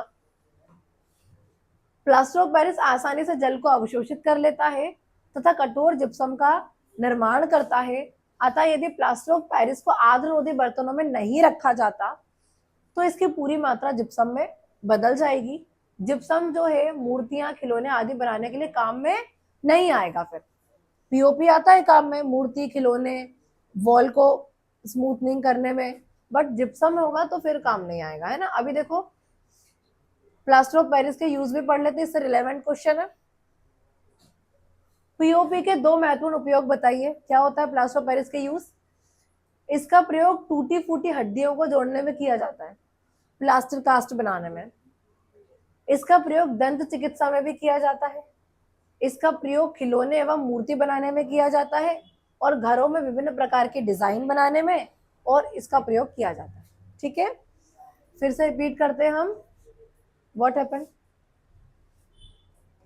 इसका प्रयोग टूटी फूटी हड्डियों को जोड़ने में किया जाता है। इसका प्रयोग दंत चिकित्सा में किया जाता है। इसका प्रयोग खिलौने, मूर्ति, कलात्मक चीजें बनाने में होता है, और घरों में डिजाइन बनाने के लिए भी इसका प्रयोग किया जाता है। तो पीओपी से रिलेवेंट क्वेश्चन अपने हो गए हैं, और देख लेते हैं यदि हो तो। चलिए ये क्वेश्चन नंबर 10 हो गया। अभी हम करेंगे, चलिए अभी कौन सा करना है हमको, ये दोनों क्वेश्चन को मिला के 10 हुआ है ना। अब 11 क्वेश्चन में आपको करना है ये वाला, पीतल एवं तांबे के बर्तनों में दही एवं खट्टे पदार्थ को क्यों नहीं रखना चाहिए, 11 हो जाएगा। 12 पे अपन पढ़ेंगे अम्ल एवं क्षारक में अंतर। 13 में अपन पढ़ेंगे धोने का सोडा, ब्लीचिंग पाउडर, बेकिंग पाउडर, इन सब के यूज। उसके बाद अपन पढ़ेंगे, 13 हो गया। 14 में आप पढ़ लेना दैनिक जीवन में पीएच का महत्व। 15 में हम पढ़ेंगे, अब अगले चैप्टर पे आएंगे हम 15 में, है ना। चलिए अब पहले अपन कौन सा वाला पढ़ रहे हैं, पीतल एवं तांबे के बर्तनों में दही एवं खट्टे पदार्थ क्यों नहीं रखने चाहिए, देन अपन अम्ल क्षारक पढ़ लेंगे अंतर। चलिए ये हो गया आपका, पीतल एवं तांबे के बर्तनों में दही एवं खट्टे पदार्थ क्यों नहीं रखने चाहिए। अब पहले आपको ये पता होनी चाहिए कि जैसे पीतल है, तांबा है, तो ये क्या है, जैसे अपन तांबे की बात करते हैं तो ये रिएक्टिव मेटल है, और खट्टी चीजें जो होती हैं, खट्टे पदार्थ जो होते हैं उनमें अम्ल होता है, और अम्ल जो है वो धातु से अभिक्रिया कर लेगा और टॉक्सिक चीज बना लेगा जो खराब कर देगा उसको। तो इसी कारण से हम पीतल और तांबे के बर्तनों में दही और खट्टे पदार्थ नहीं रखेंगे। अभी देखो पढ़ते हैं हम। पीतल एवं तांबे के बर्तनों में दही एवं खट्टे पदार्थ इसलिए नहीं रखना चाहिए क्योंकि इन बर्तनों में की प्रकृति क्या होती है। देखो बर्तनों की प्रकृति नहीं, बर्तन तो क्या करेंगे, जो मेटल्स है इनकी प्रकृति अम्लीय होती है, जो दही और खट्टे पदार्थ होते हैं ना इनकी प्रकृति अम्लीय होती है। थोड़ा सा करेक्ट कर लेना उसको। पीतल तांबे के बर्तन जो है उसमें आप दही एवं खट्टी चीज रखोगे तो दही और जो खट्टी सामग्री है उसमें क्या होता है, अम्ल होता है, जो कि बर्तनों से क्या कर सकता है, अभिक्रिया कर सकता है, और इसीलिए पीतल एवं तांबे के बर्तनों में दही एवं खट्टे पदार्थ नहीं रखने चाहिए। अगला क्वेश्चन है आपका, अम्ल एवं क्षारक में अंतर लिखिए। अम्ल क्या है, क्षारक क्या है, बिल्कुल बेसिक क्वेश्चन है आपका, बहुत अच्छा है। और इसमें आपको बस उनकी प्रकृति तो बतानी, अम्ल कैसा है, रिएक्शन करता है तो क्या चीज बनती है ना। अम्ल स्वाद में खट्टे होते हैं, क्षारक स्वाद में कड़वे होते हैं। अब याद रखना, एक होता है क्षारक और एक होता है क्षार। जल में घुलनशील क्षारक को ही क्षार कहते हैं। क्षारक और क्षार, क्षार क्या है, अच्छा सभी क्षारक क्षार नहीं होते, क्यों, क्योंकि जो जल में घुलते हैं उसी को क्षार भी बोलते हैं, क्षारक तो वो है ही। अभी देखो अम्ल स्वाद में खट्टे होते हैं, क्षारक स्वाद में कड़वे होते हैं। अम्ल नीले लिटमस को लाल में कन्वर्ट करते हैं, और क्षारक लाल लिटमस को नीला कर देते हैं। ये क्षार है बेटा, है ना, क्षारक लाल लिटमस को नीला बदल देता है ना, नीले में परिवर्तित कर देता है। अम्ल जल में घुलने पर हाइड्रोनियम आयन, या आप बोल सकते हैं हाइड्रोजन आयन, H+ वाला आयन देता है, लेकिन जो H+ आयन है वो जल में अकेले नहीं रहता, तो ये वाटर के साथ, ये H2O के साथ बॉन्डिंग बना के H3O+ बना के हाइड्रोनियम आयन बन के रहता है। ठीक है, अम्ल जल में घुलने पर हाइड्रोजन आयन या हाइड्रोनियम आयन देते हैं, H3O+ और H+ भी बोल सकते हो। क्षारक जल में घुलने पर हाइड्रो ऑक्साइड आयन देता है, OH-। ठीक है, और अम्ल धातु कार्बोनेट के साथ क्रिया करके क्या देता है, कार्बन डाइऑक्साइड और गैस, और क्षारक तो धातु कार्बोनेट के साथ क्रिया करके कार्बन डाइऑक्साइड नहीं देता है ना, ये नहीं करता है। अभी देखो प्रबल अम्ल का उदाहरण लिख दो, H2SO4। सल्फ्यूरिक एसिड आप चाहो तो HCl भी लिख सकते हो। प्रबल क्षारक में KOH, NaOH आप ये लिख, ये ज्यादा प्रबल है ना NaOH। अभी देखो सोडियम हाइड्रोक्साइड और ये सल्फ्यूरिक एसिड, आप चाहे तो HCl भी लिख सकते हैं, हाइड्रोक्लोरिक एसिड। अम्ल स्वाद में खट्टे होते हैं, क्षारक स्वाद में कड़वे होते हैं। अम्ल नीले लिटमस को लाल में बदलते हैं, क्षारक लाल लिटमस को नीले में बदलते हैं। अम्ल जल में घुलने पर हाइड्रोनियम या हाइड्रोजन आयन देते हैं, क्षारक जल में घुलने पर हाइड्रोक्साइड या OH- आयन देते हैं। अम्ल धातु कार्बोनेट के साथ क्रिया करके कार्बन डाइऑक्साइड गैस को मुक्त करते हैं, और क्षारक धातु कार्बोनेट के साथ कार्बन डाइऑक्साइड गैस को मुक्त नहीं करते हैं। प्रबल अम्ल का उदाहरण लिख देना, सल्फ्यूरिक एसिड या हाइड्रोक्लोरिक एसिड, HCl और H2SO4। और प्रबल क्षार में आप लिख देना NaOH या सोडियम हाइड्रोक्साइड, इसका नेम हो गया, है ना। आगे बढ़ते हैं, अम्ल क्षारक में अंतर हो गया। अभी आपको पढ़ना है 13 नंबर पे धोने का सोडा, बेकिंग सोडा, विरंजक चूर्ण, इन सबके यूज एक साथ ही पढ़ लेते हैं।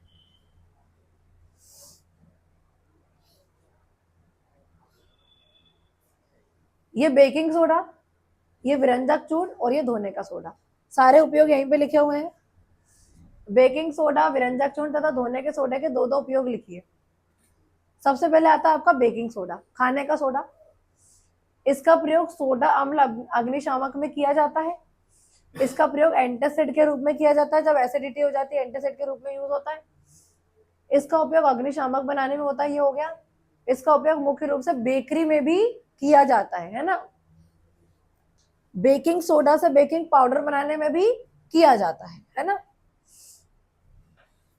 और घर पर भी हम कुछ चीजें बनाने में इसका यूज करते हैं। तो इसका उपयोग सोडा अम्ल अग्निशामक में भी किया जाता है। इसका प्रयोग एंटासिड के रूप में किया जाता है। इसका उपयोग अग्निशामक में किया जाता है और इसका उपयोग मुख्य रूप से बेकरी में भी किया जाता है। इसका यूज बेकिंग सोडा से बेकिंग पाउडर बनाने में भी किया जाता है। जब आप टार्टरिक अम्ल उसमें मिक्स कर देंगे तो बन जाएगा आपका बेकिंग पाउडर, और टार्टरिक अम्ल हटा देंगे तो बेकिंग सोडा। विरंजक चूर्ण के उपयोग लिखिए। कागज एवं कपड़ों के विरंजन में, और इसका प्रयोग रोगाणु रहित पेयजल बनाने में किया जाता है। Disinfecting drinking water, drinking water को डिसइंफेक्ट करने के लिए भी इसका यूज किया जाता है। फिर से पढ़ते हैं।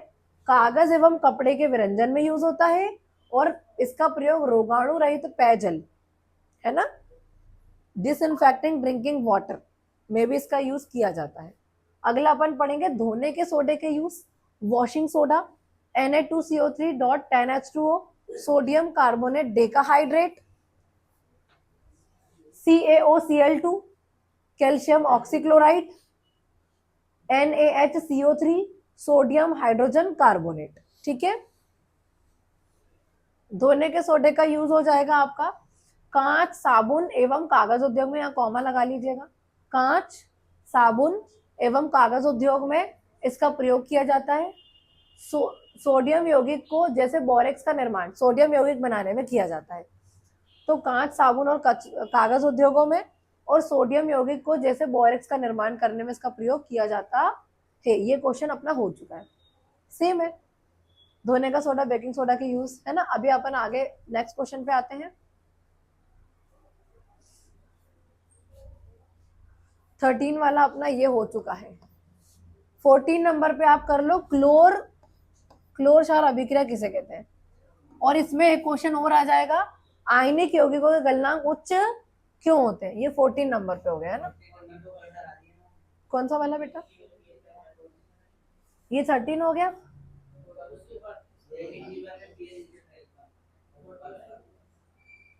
ये अच्छा, ये अभी करा नहीं है ना, इसको कर लो, 14 कर लो, है ना। इसको ये वाला 15 हो जाएगा, है ना, ये वाला 15 हो जाएगा। अब आपको करना है दैनिक जीवन में पीएच का महत्व, और साथ में इसमें क्वेश्चन मर्ज कर दिया है, पीएच स्केल किसे कहते हैं, दोनों को पढ़ना है। दैनिक जीवन में पीएच का महत्व और पीएच स्केल किसे कहते हैं, अभी इसको पढ़ते हैं हम।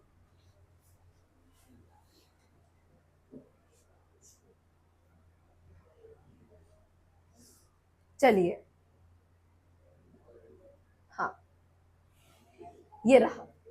दैनिक जीवन में पीएच का क्या महत्व होता है। देखो, ये वाला क्वेश्चन तो कर ही लेना बहुत अच्छे से। ये आपसे पूछ सकता है कि किसका पीएच कितना होता है डेली लाइफ में, जैसे वर्षा का पूछ लिया, माउथ का पूछ लिया, है ना। मानव शरीर जो है हमारा किस पीएच के बीच कार्य करता है, ये पूछ सकता है आपसे, 1 मार्क में पूछ सकता है ये तो।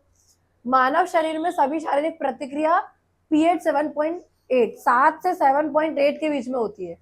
7 से 7.8 पीएच के बीच में कार्य कर रहा है। अभी देखो, मानव शरीर सभी शारीरिक प्रतिक्रिया जो है वो 7.8 पीएच पर होती है, 7 to 7.8 याद रख लो। अच्छा, ये खाना खाने पर जो पेट है हमारा, हमारा जो स्टमक होता है, ये एक एसिड रिलीज करता है, और वो भी कौन सा एसिड, HCl, हाइड्रोक्लोरिक एसिड।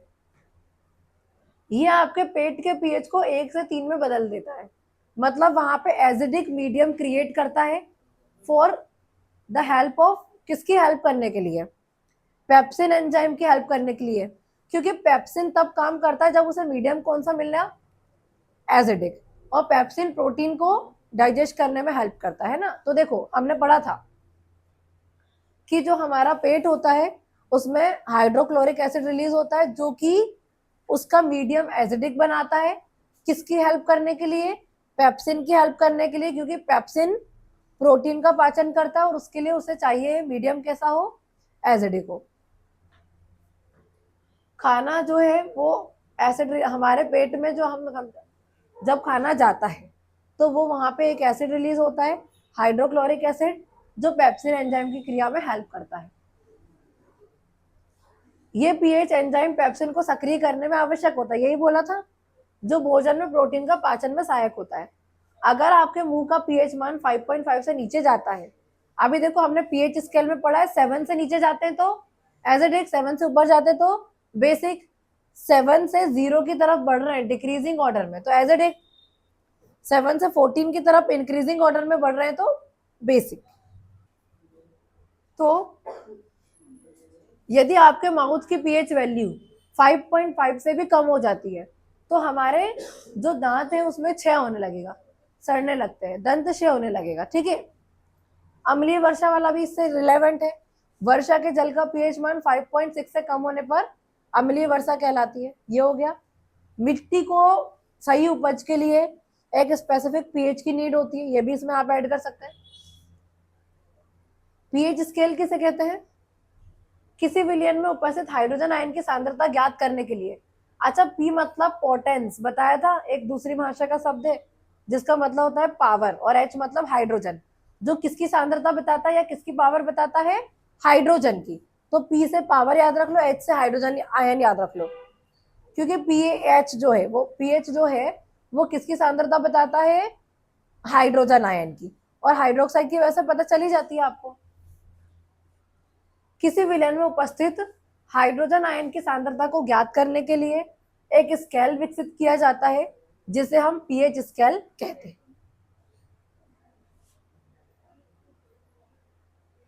ये और पढ़ो, पीएच परिवर्तन के कारण दंत क्षय किस प्रकार हो सकता है और इसे कैसे बचाया जा सकता है।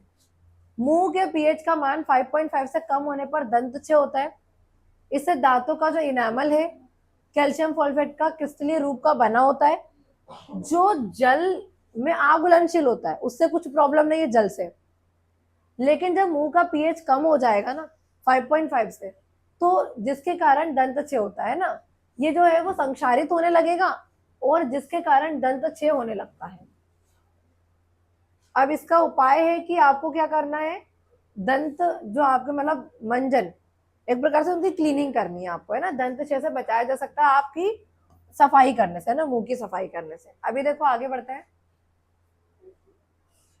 क्वेश्चन नंबर 14 हो गया है।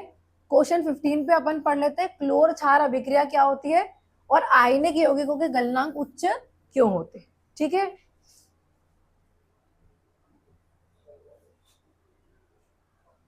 क्लोर क्षार अभिक्रिया किसे कहते हैं?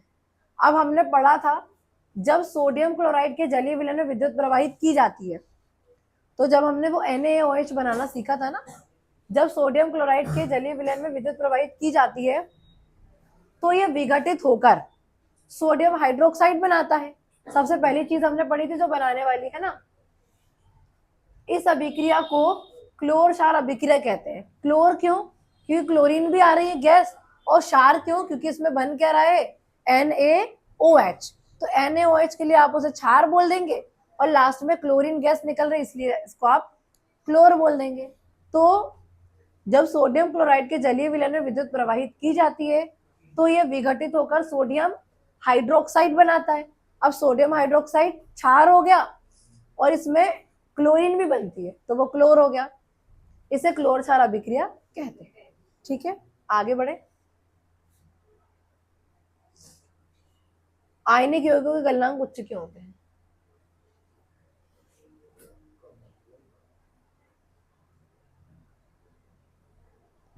आयनिक यौगिक वाला इसी में है क्या, पढ़ा है?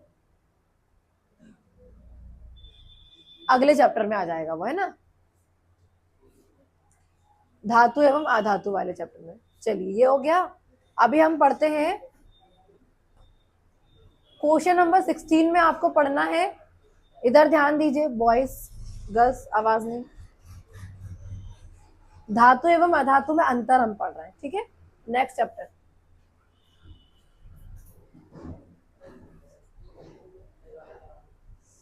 ये देखिए,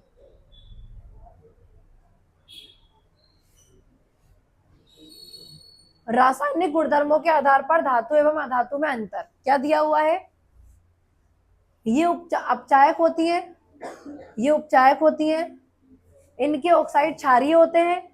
धातु के ऑक्साइड, जब धातु की क्रिया ऑक्सीजन से की जाएगी, जब ऑक्साइड बनेगा तो इनके जो ऑक्साइड होते हैं वो क्षारीय प्रकृति के होते हैं। और जब अम्ल की क्रिया ऑक्सीजन से करेंगे और अम्लीय ऑक्साइड बनेगा, क्या बनेगा? अम्लीय ऑक्साइड। इनके ऑक्साइड अम्लीय होते हैं, है ना। ये विद्युत धनात्मक होते हैं, मतलब देकर प्लस बना लेते हैं, और ये विद्युत ऋणात्मक होते हैं, मतलब लेकर माइनस बनाते हैं। ये कठोर होते हैं, ये कठोर नहीं होते हैं, है ना। वॉइस की आवाज क्यों आ रही है मुझे? ध्यान नहीं है क्या आप लोग का? पूरा ध्यान उधर होना चाहिए, ठीक है। और बीच में अपना डिस्कशन नहीं हो जाए, याद रखना। मैं अभी फिर पनिशमेंट दूंगी आपको, अभी बीच में आवाज ना आ जाए किसी की। चलिए, ये डिफरेंस हो गया। अभी आगे बढ़ते हैं। धातुओं के कोई 5 भौतिक गुणधर्म हमको पढ़ना है। 17 नंबर पे हम पढ़ रहे हैं इसको, है ना। 18 नंबर पे हम पढ़ेंगे साबुन एवं अपमार्जक में अंतर। ये नया चैप्टर आ जाएगा आपका, है ना।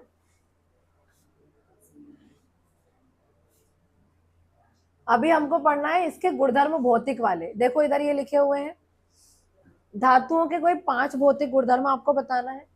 धातुएं ऊष्मा एवं विद्युत की सुचालक होती हैं, हमें पता है। धातुएं जो होती हैं ये गुड कंडक्टर्स होती हैं, इलेक्ट्रिसिटी की और हीट की। तने होती हैं, मतलब आप इसको खींचकर लंबा तार बना सकते हो।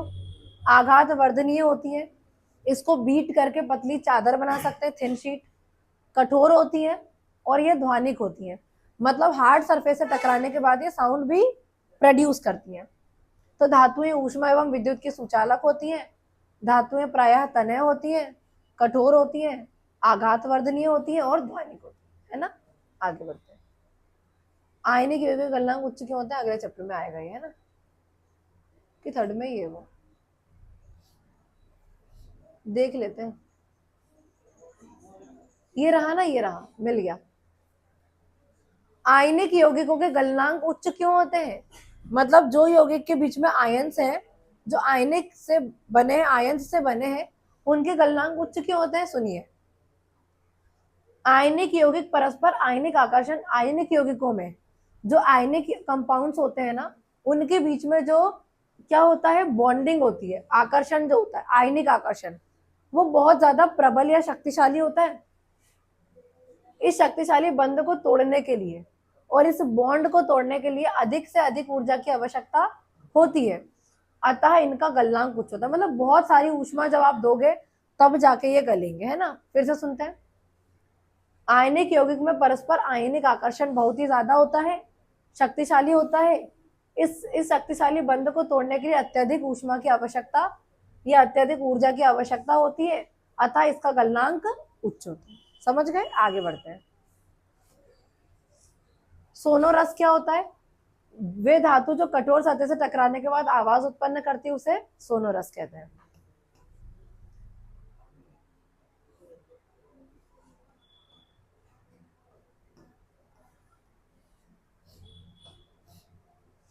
ये वाला भी देख लो।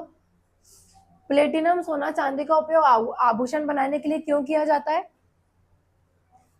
प्लेटिनम सोना एवं चांदी बहुत कम अभिक्रियाशील होते हैं तथा ये संक्षारित भी नहीं होते हैं, इनकी चमक भी तेज होती है, अतः इसीलिए इनका उपयोग क्या बनाने में होता है? आभूषण। एक ये क्वेश्चन भी बहुत इंपॉर्टेंट है, सोडियम पोटेशियम एवं लिथियम को तेल के अंदर संग्रहित करके क्यों रखा जाता है? क्योंकि ये बाहर ऑक्सीजन से कांटेक्ट कर लेंगे तो आग पकड़ लेंगे, है ना। अभी ये सोडियम पोटेशियम एवं लिथियम अत्यधिक क्रियाशील धातुएं हैं, ये वायुमंडल की आर्द्रता से भी क्रिया कर लेती हैं, इसलिए उन्हें बचाने के लिए इनको तेल के अंदर संग्रहित करके रखा जाता है ताकि ये नमी के संपर्क में ना आ पाए, है ना, और फायर को कैच ना करे। चलिए अभी आगे बढ़ते हैं हम। अपने कितने क्वेश्चन हो गए? 18 हो गए। ये भी हो गए ना, सोडियम पोटेशियम और लिथियम को और साथ में प्लेटिनम गोल्ड, इसको पूरा एक ही बना के 20 कर लो, 19 कर लो, है ना, पूरा एक बना के इसे कर लो 19। रीजन है ना, तो रीजन वाला एक ही क्वेश्चन कर लो। इसमें नहीं, दो नहीं, तीन क्वेश्चन मिलाओ इसमें, तीनों क्वेश्चन मिला लो। कैसे? एक तो ये हो जाएगा सोडियम पोटेशियम लिथियम को तेल के अंदर रखा जाता है, एक हो जाएगा प्लेटिनम सोना चांदी का उपयोग आभूषण बनाने में किया जाता है, प्लस एक आप करो एल्यूमिनियम अत्यंत अभिक्रियाशील धातु है, फिर भी इसका उपयोग खाना बनाने के बर्तन में किया जाता है। ये पूरा आपका 19 क्वेश्चन है, 19 पूरा 19 है ना। अभी देखो एक और बचा है आपका, है ना, प्लेटिनम वाला। प्लेटिनम वाला तो हो गया, सोडियम वाला भी हो गया। अभी एल्यूमिनियम जो है उसका यूज खाना बनाने के बर्तन में किया जाता है, ये वाला और कर लेते हैं, है ना।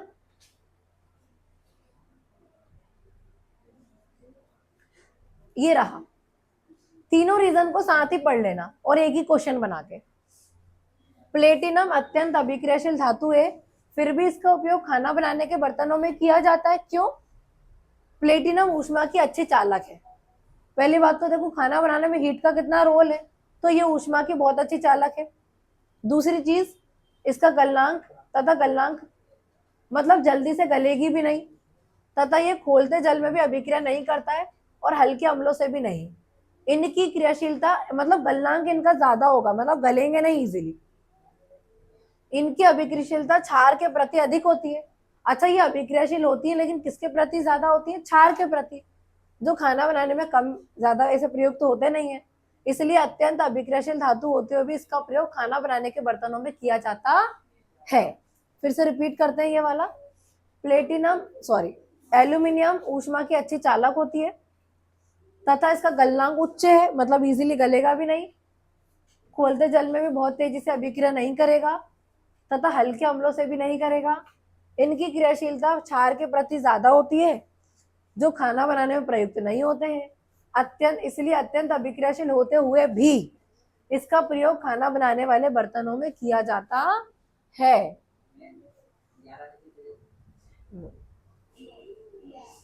आपको सर से परमिशन लेनी चाहिए थी। नहीं, सर ने हाँ बोला क्या? नहीं, इट मीन्स नो। नहीं, चलिए ये हो गया। अभी आ जाते हैं अपने नेक्स्ट क्वेश्चन पे। ये तीनों क्वेश्चन को मिला के 19 हो गया, है ना। Question number 20। अभी देखो, साबुन अपमार्जक अपन ने पढ़ा नहीं है ना अभी, लेकिन अपन ने इसको मार्क किया है। सुनिए अब, बेटा आवाज नहीं। साबुन अपमार्जक पहले पढ़ लेते, है ना, फिर आगे बढ़ेंगे।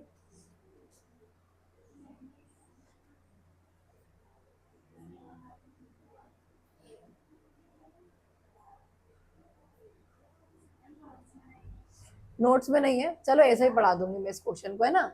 लास्ट में अपन इसको ऐसे ही पढ़ते हैं ना। अगला क्वेश्चन क्या है? चलिए अगला है हाइड्रोजन, ये वाला करो आप, है ना। हाइड्रोजनीकरण क्या होता है? इसमें अपन ने कहां तक पढ़ लिया? 19। 20 नंबर पे आपको पढ़ना है, बेटा आवाज नहीं। हाइड्रोजनीकरण 21 नंबर पे आपको करना है प्रथम 4 हाइड्रोकार्बन के नाम और संरचना सूत्र। दहन, प्रतिस्थापन, हाइड्रोजनीकरण, ये तीनों पढ़ लेना। ये हो जाएगा आपका 22। ठीक है, पहले 4 चैप्टर के क्वेश्चंस करते हैं ना अब। चलिए सबसे पहले अपन क्या पढ़ने वाले? हाइड्रोजनीकरण क्या होता है ना। ठीक है, ये देखो क्वेश्चन नंबर 13 देखना है आपको। हाइड्रोजनीकरण क्या है, इसका औद्योगिक उपयोग भी लिखो। हाइड्रोजनीकरण क्या होता है और इसका औद्योगिक उपयोग भी आपको लिखना है। उपयुक्त उत्प्रेरक की उपस्थिति में, एकदम सही उत्प्रेरक की आप लो और उसकी उपस्थिति में हाइड्रोजन असंतृप्त कार्बनिक यौगिक से संयुक्त होकर, ये क्या करता है? असंतृप्त कार्बन यौगिक से संयुक्त होकर उन्हें संतृप्त में बदल देता है ना। और इस प्रक्रिया को हाइड्रोजनीकरण कहते हैं। उपर्युक्त उत्प्रेरक की उपस्थिति में जो आपका असंतृप्त हाइड्रोकार्बन होता है वो संयुक्त होकर संतृप्त हाइड्रोकार्बन बनाता है। इस प्रक्रिया को हाइड्रोजनीकरण कहते हैं। हाइड्रोजनीकरण अभिक्रिया का औद्योगिक उपयोग निकेल, अच्छा इसमें कौन से उत्प्रेरक का यूज होता है? निकेल और पैलेडियम अपन ने पढ़ा था। निकेल उत्प्रेरक का यूज होता है उपस्थिति में वनस्पति तेल में हाइड्रोजन से क्रिया करके उसे वनस्पति घी बनाया जाता है। ठीक है, अभी अगला क्वेश्चन क्या है? प्रथम 4 हाइड्रोकार्बन के नाम आपको बताना है। ठीक है,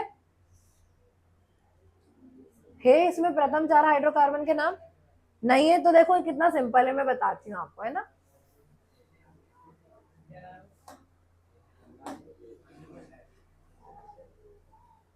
pay attention to the board. यहां पे आप लिखेंगे उसका नाम, फिर आप लिख देंगे सूत्र, और यहां आप लिख देंगे संरचना सूत्र। अब देखो प्रथम 4 हाइड्रोकार्बन बोला है, अब उसने ऐसे मेंशन नहीं किया है कि एल्केन पूछ रहा है, एल्कीन पूछ रहा है या एल्काइन। यदि वो ऐसा अलग से मेंशन कर दे कि एल्कीन बनाना है या एल्काइन बनाना है या एल्केन बनाना है तो आप ध्यान देना। बट यदि उसने नहीं बोला ऐसे अलग अलग करके तो आप जो हमारे स्टार्टिंग वाले हैं ना एल्केन वाले, मेथेन, एथेन, प्रोपेन, ब्यूटेन, वही बना देना। अब जनरल फॉर्मूलाज की यदि मैं बात करूं तो वो होता है एल्केन का। अब एल्केन में कार्बन कार्बन के बीच में एक बॉन्ड आता है, एल्कीन में 2 आता है और एल्काइन में 3 आता है। एल्केन का जनरल फॉर्मूला होता है CN H2N+2। एल्कीन का होता है CN H2N और एल्काइन का होता है CN H2N-2। अब आपको एल्केन बनाना है पहले, तो सबसे पहला फॉर्मूला होता है आपका CH4। नामकरण हमने सीखा है 2 तरीके से, प्रेफिक्स में क्या जुड़ता है, सफिक्स में क्या जुड़ता है। प्रेफिक्स में नंबर ऑफ कार्बन को देखना होता है, जैसे 1 कार्बन तो math, 2 eth, 3 prop, 4 but, 5 pent, 6 hex, 7 hept, 8 oct, 9 non और 10 dec. Meth, eth, prop, but, pent, hex, hept, oct, non, dec. और पीछे का नामकरण कैसे होगा? सफिक्स का, मतलब कि लास्ट में क्या जुड़ेगा, तो एक बॉन्ड होगा तो एन जुड़ेगा, 2 बॉन्ड होगा तो इन जुड़ेगा और 3 होगा तो आइन जुड़ेगा, है ना। अब ये CH4 हो गया। अब 1 कार्बन है तो आप इसे क्या बोलेंगे? मैथ। और अब इसकी संरचना बनाएंगे तो इस तरीके से बनती है, देखो ये C ले लिया और ये 4 हाइड्रोजन ऐसे जुड़ जाएंगे। अब आप देखेंगे एक एक ही का एक एक बॉन्ड है तो नाम आप रख देंगे मेथेन। क्या रख देंगे? मेथेन। अब मैंने बोला है दूसरे फॉर्मूले पे जाना है तो आपको सिंपली 1 कार्बन और 2 हाइड्रोजन का गैप करना है, तो ये हो जाएगा C2 और नामकरण में हो जाएगा एथेन। क्या हो जाएगा? एथेन हो जाएगा। ठीक है, मेथेन के बाद क्या आता है? एथेन। ठीक है, थर्ड नंबर पे C3, ये क्या हो जाएगा आपका? फिर C4, ये हो जाएगा आपका ब्यूटेन। संरचना बनाना बहुत ज्यादा सिंपल है। एथेन को देखो तो पहले कार्बन को अरेंज करो, पहले कार्बन को अरेंज करो फिर हाइड्रोजन को करो। ये बन गया आपका C2H6। Boys pay attention. C3H8, ये 3 कार्बन ले लिए,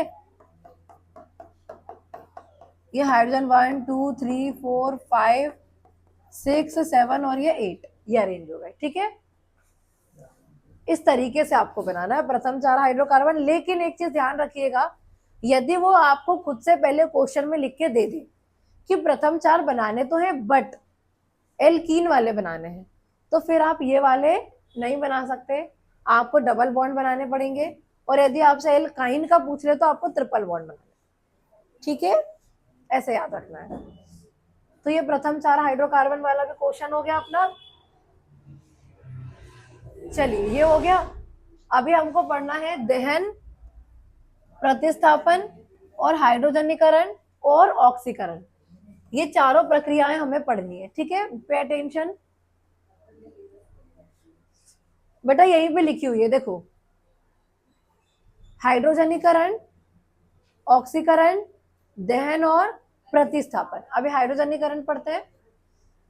हाइड्रोजनीकरण वह अभिक्रिया जिसमें असंतृप्त यौगिक, अभी पढ़ा था हमने, वह अभिक्रिया जिसमें असंतृप्त यौगिक हाइड्रोजन के साथ संयोग करके संतृप्त यौगिक बनाते हैं। वे अभिक्रिया जिसमें असंतृप्त यौगिक हाइड्रोजन के साथ अभिक्रिया करके संतृप्त यौगिक बनाते हैं, लेकिन किसके प्रेजेंस में? उत्प्रेरक, निकेल के प्रेजेंस में या पैलेडियम। हाइड्रोजनीकरण कहलाती है अभिक्रिया निकेल या पैलेडियम के द्वारा उत्प्रेरित होती है ना।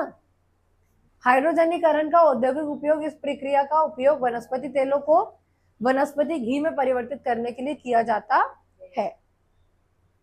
हाइड्रोजनीकरण हो गया। अभी आपको पढ़ना है ऑक्सीकरण क्या होता है, वो ध्यान से देखिएगा।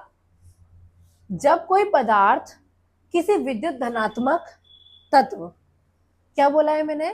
जब कोई पदार्थ किसी विद्युत धनात्मक तत्व या हाइड्रोजन का त्याग कर देता है तो इसे ऑक्सीकरण कहते हैं।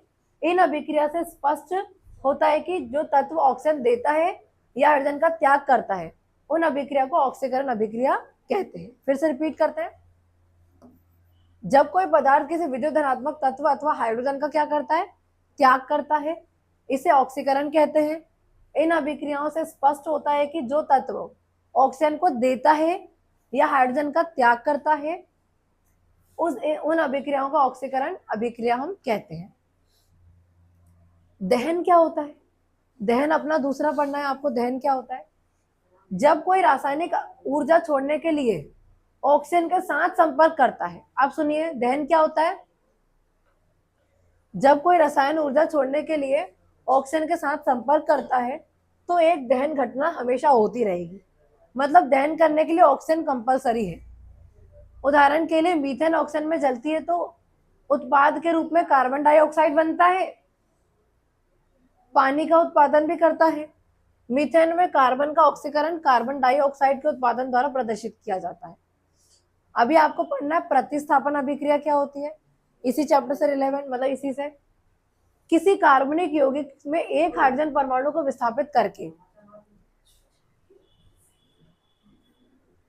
क्या हो रहा है बॉयज? साइलेंट पढ़ो तो बैठो क्लास में, ठीक है। किसी कार्बनिक यौगिकों से एक हाइड्रोजन परमाणु को विस्थापित करके कोई विषम परमाणु या परमाणुओं का समूह उसके स्थान को ग्रहण कर लेता है। क्या होता है? हाइड्रोजन हटता है और कोई विषम परमाणु उसके स्थान को ग्रहण कर लेता है। तो ऐसी अभिक्रिया को हम क्या बोलते हैं? प्रतिस्थापन अभिक्रिया। ठीक है, आगे बढ़ जाते हैं हम। नेक्स्ट चैप्टर पे आ गए हम। जनन क्यों आवश्यक है? इसको छोड़ो, ये वाला करो पहले। अच्छा, चित्र आप कर लेते हैं ना? पुष्प के अनुदैर्ध्य काट का चित्र अपन ने किया है ना, पुष्प वाला, इसको बनवा देंगे। चलो एक क्वेश्चन टिक तो कर लो इसको। 22 नंबर, 22 ये हो गया ना, हाँ 23 हो जाएगा ये, ठीक है। अभी अपने को करना है एक तो स्वपरागण परपरागण, लैंगिक और अलैंगिक जनन, परागण और निषेचन 26। उसके बाद आप एक ये करो,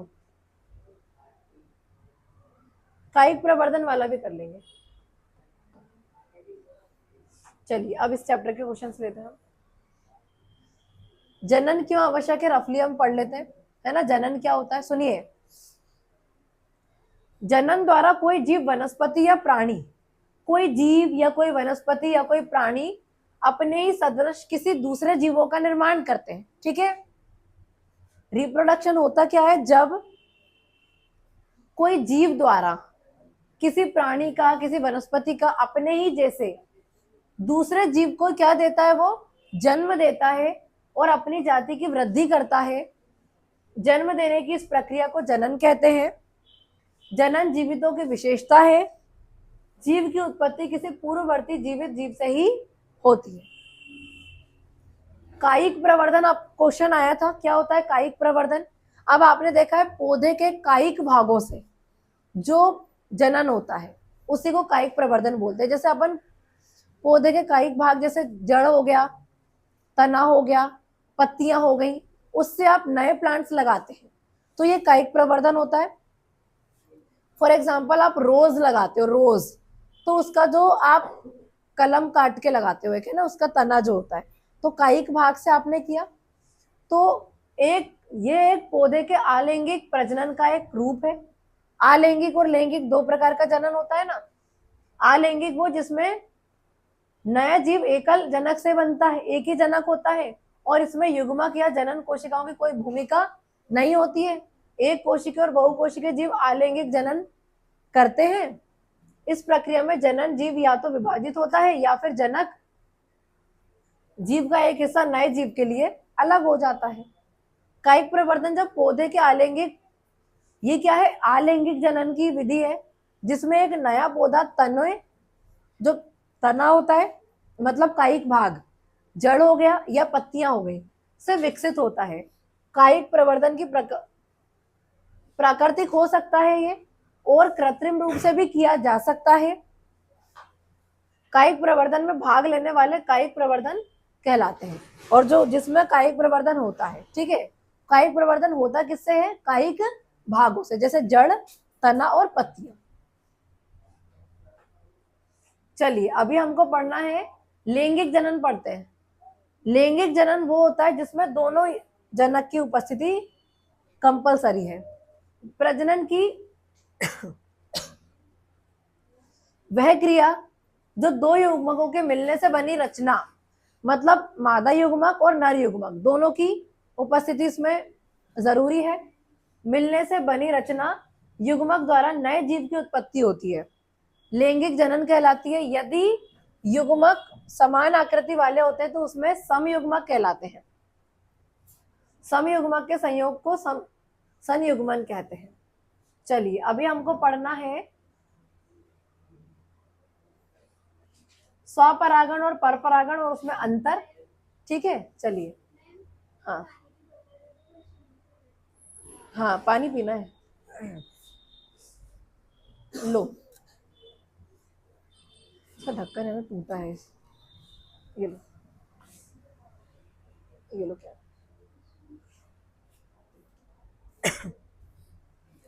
चलिए अभी ध्यान दीजिए, परागण क्या होता है, पहले परागण पढ़ते हैं। परागण क्या होता है, जब एक पुष्प के, जो पुष्प में जो आपका पराग कोश होता है उससे जो पराग कण होते हैं वो वर्तिकाग्र पर जाते हैं। मतलब जो पराग कोश से पराग कण उठकर किस पे जाते हैं, वर्तिकाग्र पर जाते हैं और बाद में निषेचन और बीजों के उत्पादन को सक्षम बनाता है, जो अक्सर किसी वाहक जैसे वायु, जल या पशुओं के द्वारा संपन्न होता है, परागण कहलाता है। अब दो प्रकार के परागण होते हैं, एक होता है स्वपरागण और एक होता है परपरागण। किसी फूल के पराग कोश से परागकण उसी फूल के वर्तिकाग्र पर गिरते हैं यदि उसी सेम फ्लावर के ऊपर गिर रहे हैं, है ना। यदि किसी फूल के पराग कोश से परागकण उसी फूल के वर्तिकाग्र तक पहुंचते हैं तो उसे स्वपरागण कहते हैं। और परपरागण में क्या होगा, किसी पुष्प के पराग कोश से परागकण उसी स्पीशीज के किसी अन्य पौधे के पुष्प के वर्तिकाग्र पर पहुंचते हैं तो इसे हम क्या बोलते हैं, परपरागण। ठीक है, अब इसमें अंतर पढ़ते हैं। ये पुष्प का चित्र आपको दिया हुआ है, ये होता है वर्तिकाग्र, ये होता है परागकोश और इसी परागकोश से परागकण आते हैं, ये इसमें जाते हैं, फिर नीचे अंडाशय तक जाते हैं, तब जाके उसमें रिप्रोडक्शन होता है। दो हिस्से होते हैं, एक स्त्री केसर और एक होता है पुंकेसर। पुंकेसर में दो चीजें हैं, एक परागकोश और एक तंतु। और स्त्री केसर में तीन हिस्से हैं, वर्तिकाग्र, वर्तिका और अंडाशय। और बाकी ये बाह्य दल और दल की जरूरत हमें नहीं है ना, पंखुड़ी की। और ये अंडाशय हो गया है ना। चलिए अभी अंतर करते हैं हम, स्वपरागण और परपरागण में क्या अंतर होता है वो हमको सीखना है। स्वपरागण, स्व मतलब स्वयं, स्वयं पे ही हो रहा है, और पर मतलब किसी और पे हो रहा है ना। मतलब जब स्वपरागण के लिए पुष्प का द्विलिंगी होना जरूरी है, मतलब दोनों ही होना चाहिए उसमें, मेल और फीमेल दोनों पार्ट्स। और पर परागण द्विलिंगी और एकलिंगी दोनों प्रकार के पुष्पों में हो सकता है। तो स्वपरागण के लिए पुष्प का द्विलिंगी होना जरूरी है और पर परागण द्विलिंगी एवं एकलिंगी दोनों प्रकार के पुष्पों में हो सकता है।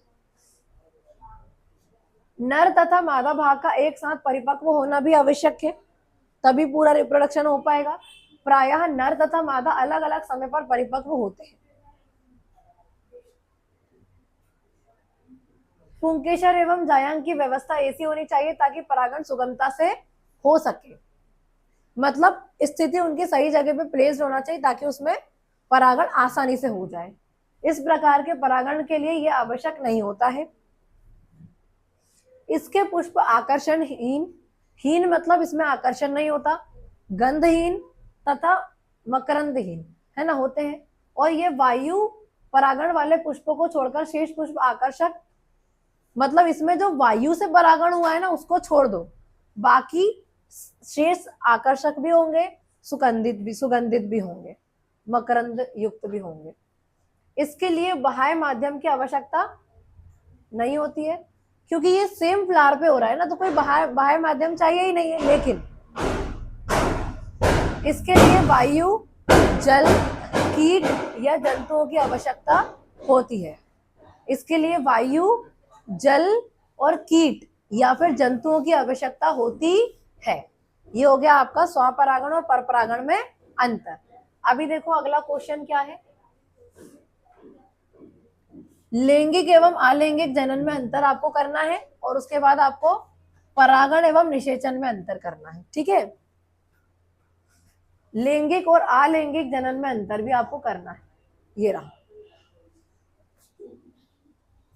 चलिए लैंगिक जनन और अलैंगिक जनन में अंतर क्या होता है, अपन ने अभी लैंगिक और अलैंगिक के बारे में पढ़ा है।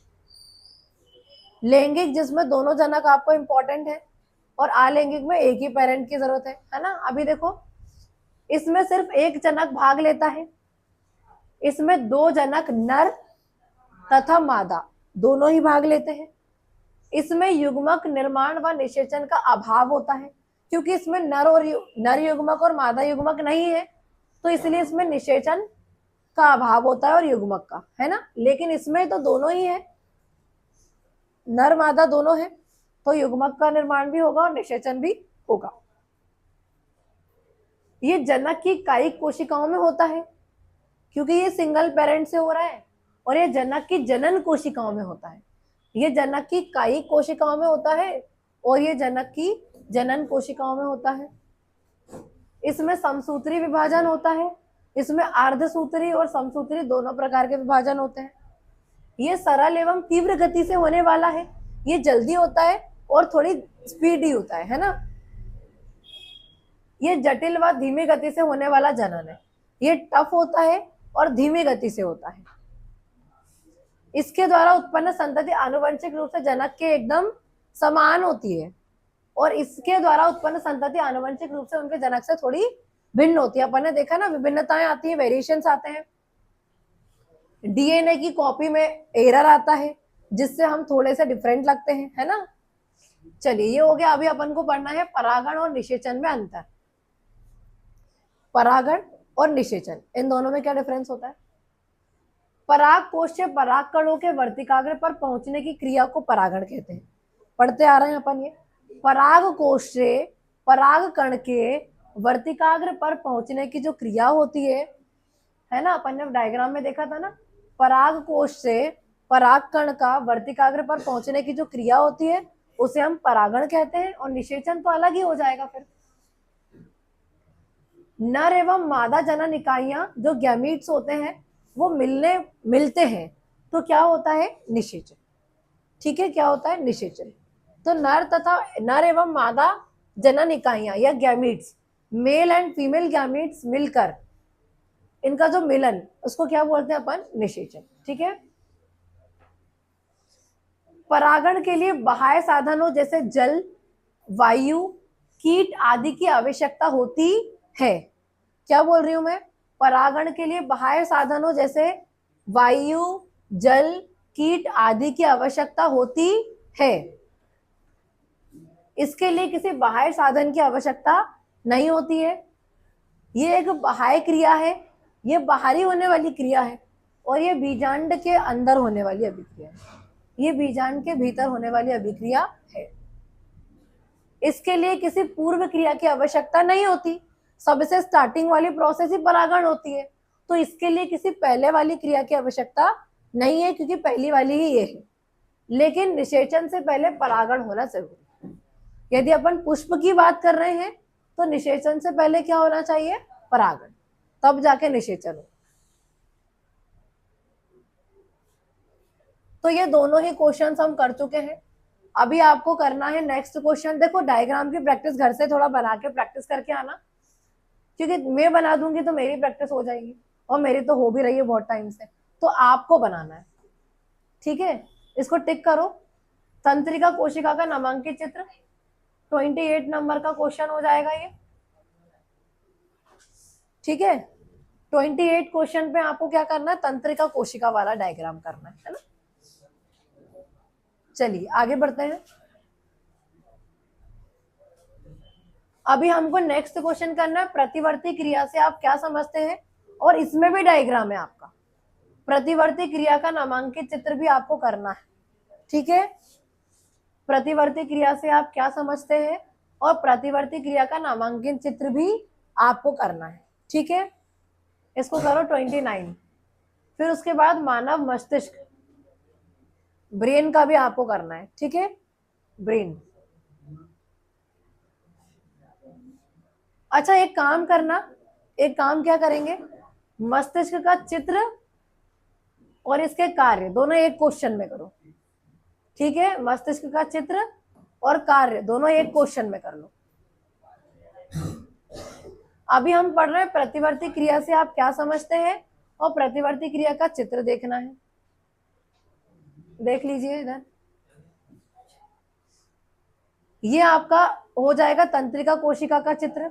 आपको खुद से प्रैक्टिस करके आनी। चित्र ये आपको दिख रहा है, 3 हिस्से होते हैं।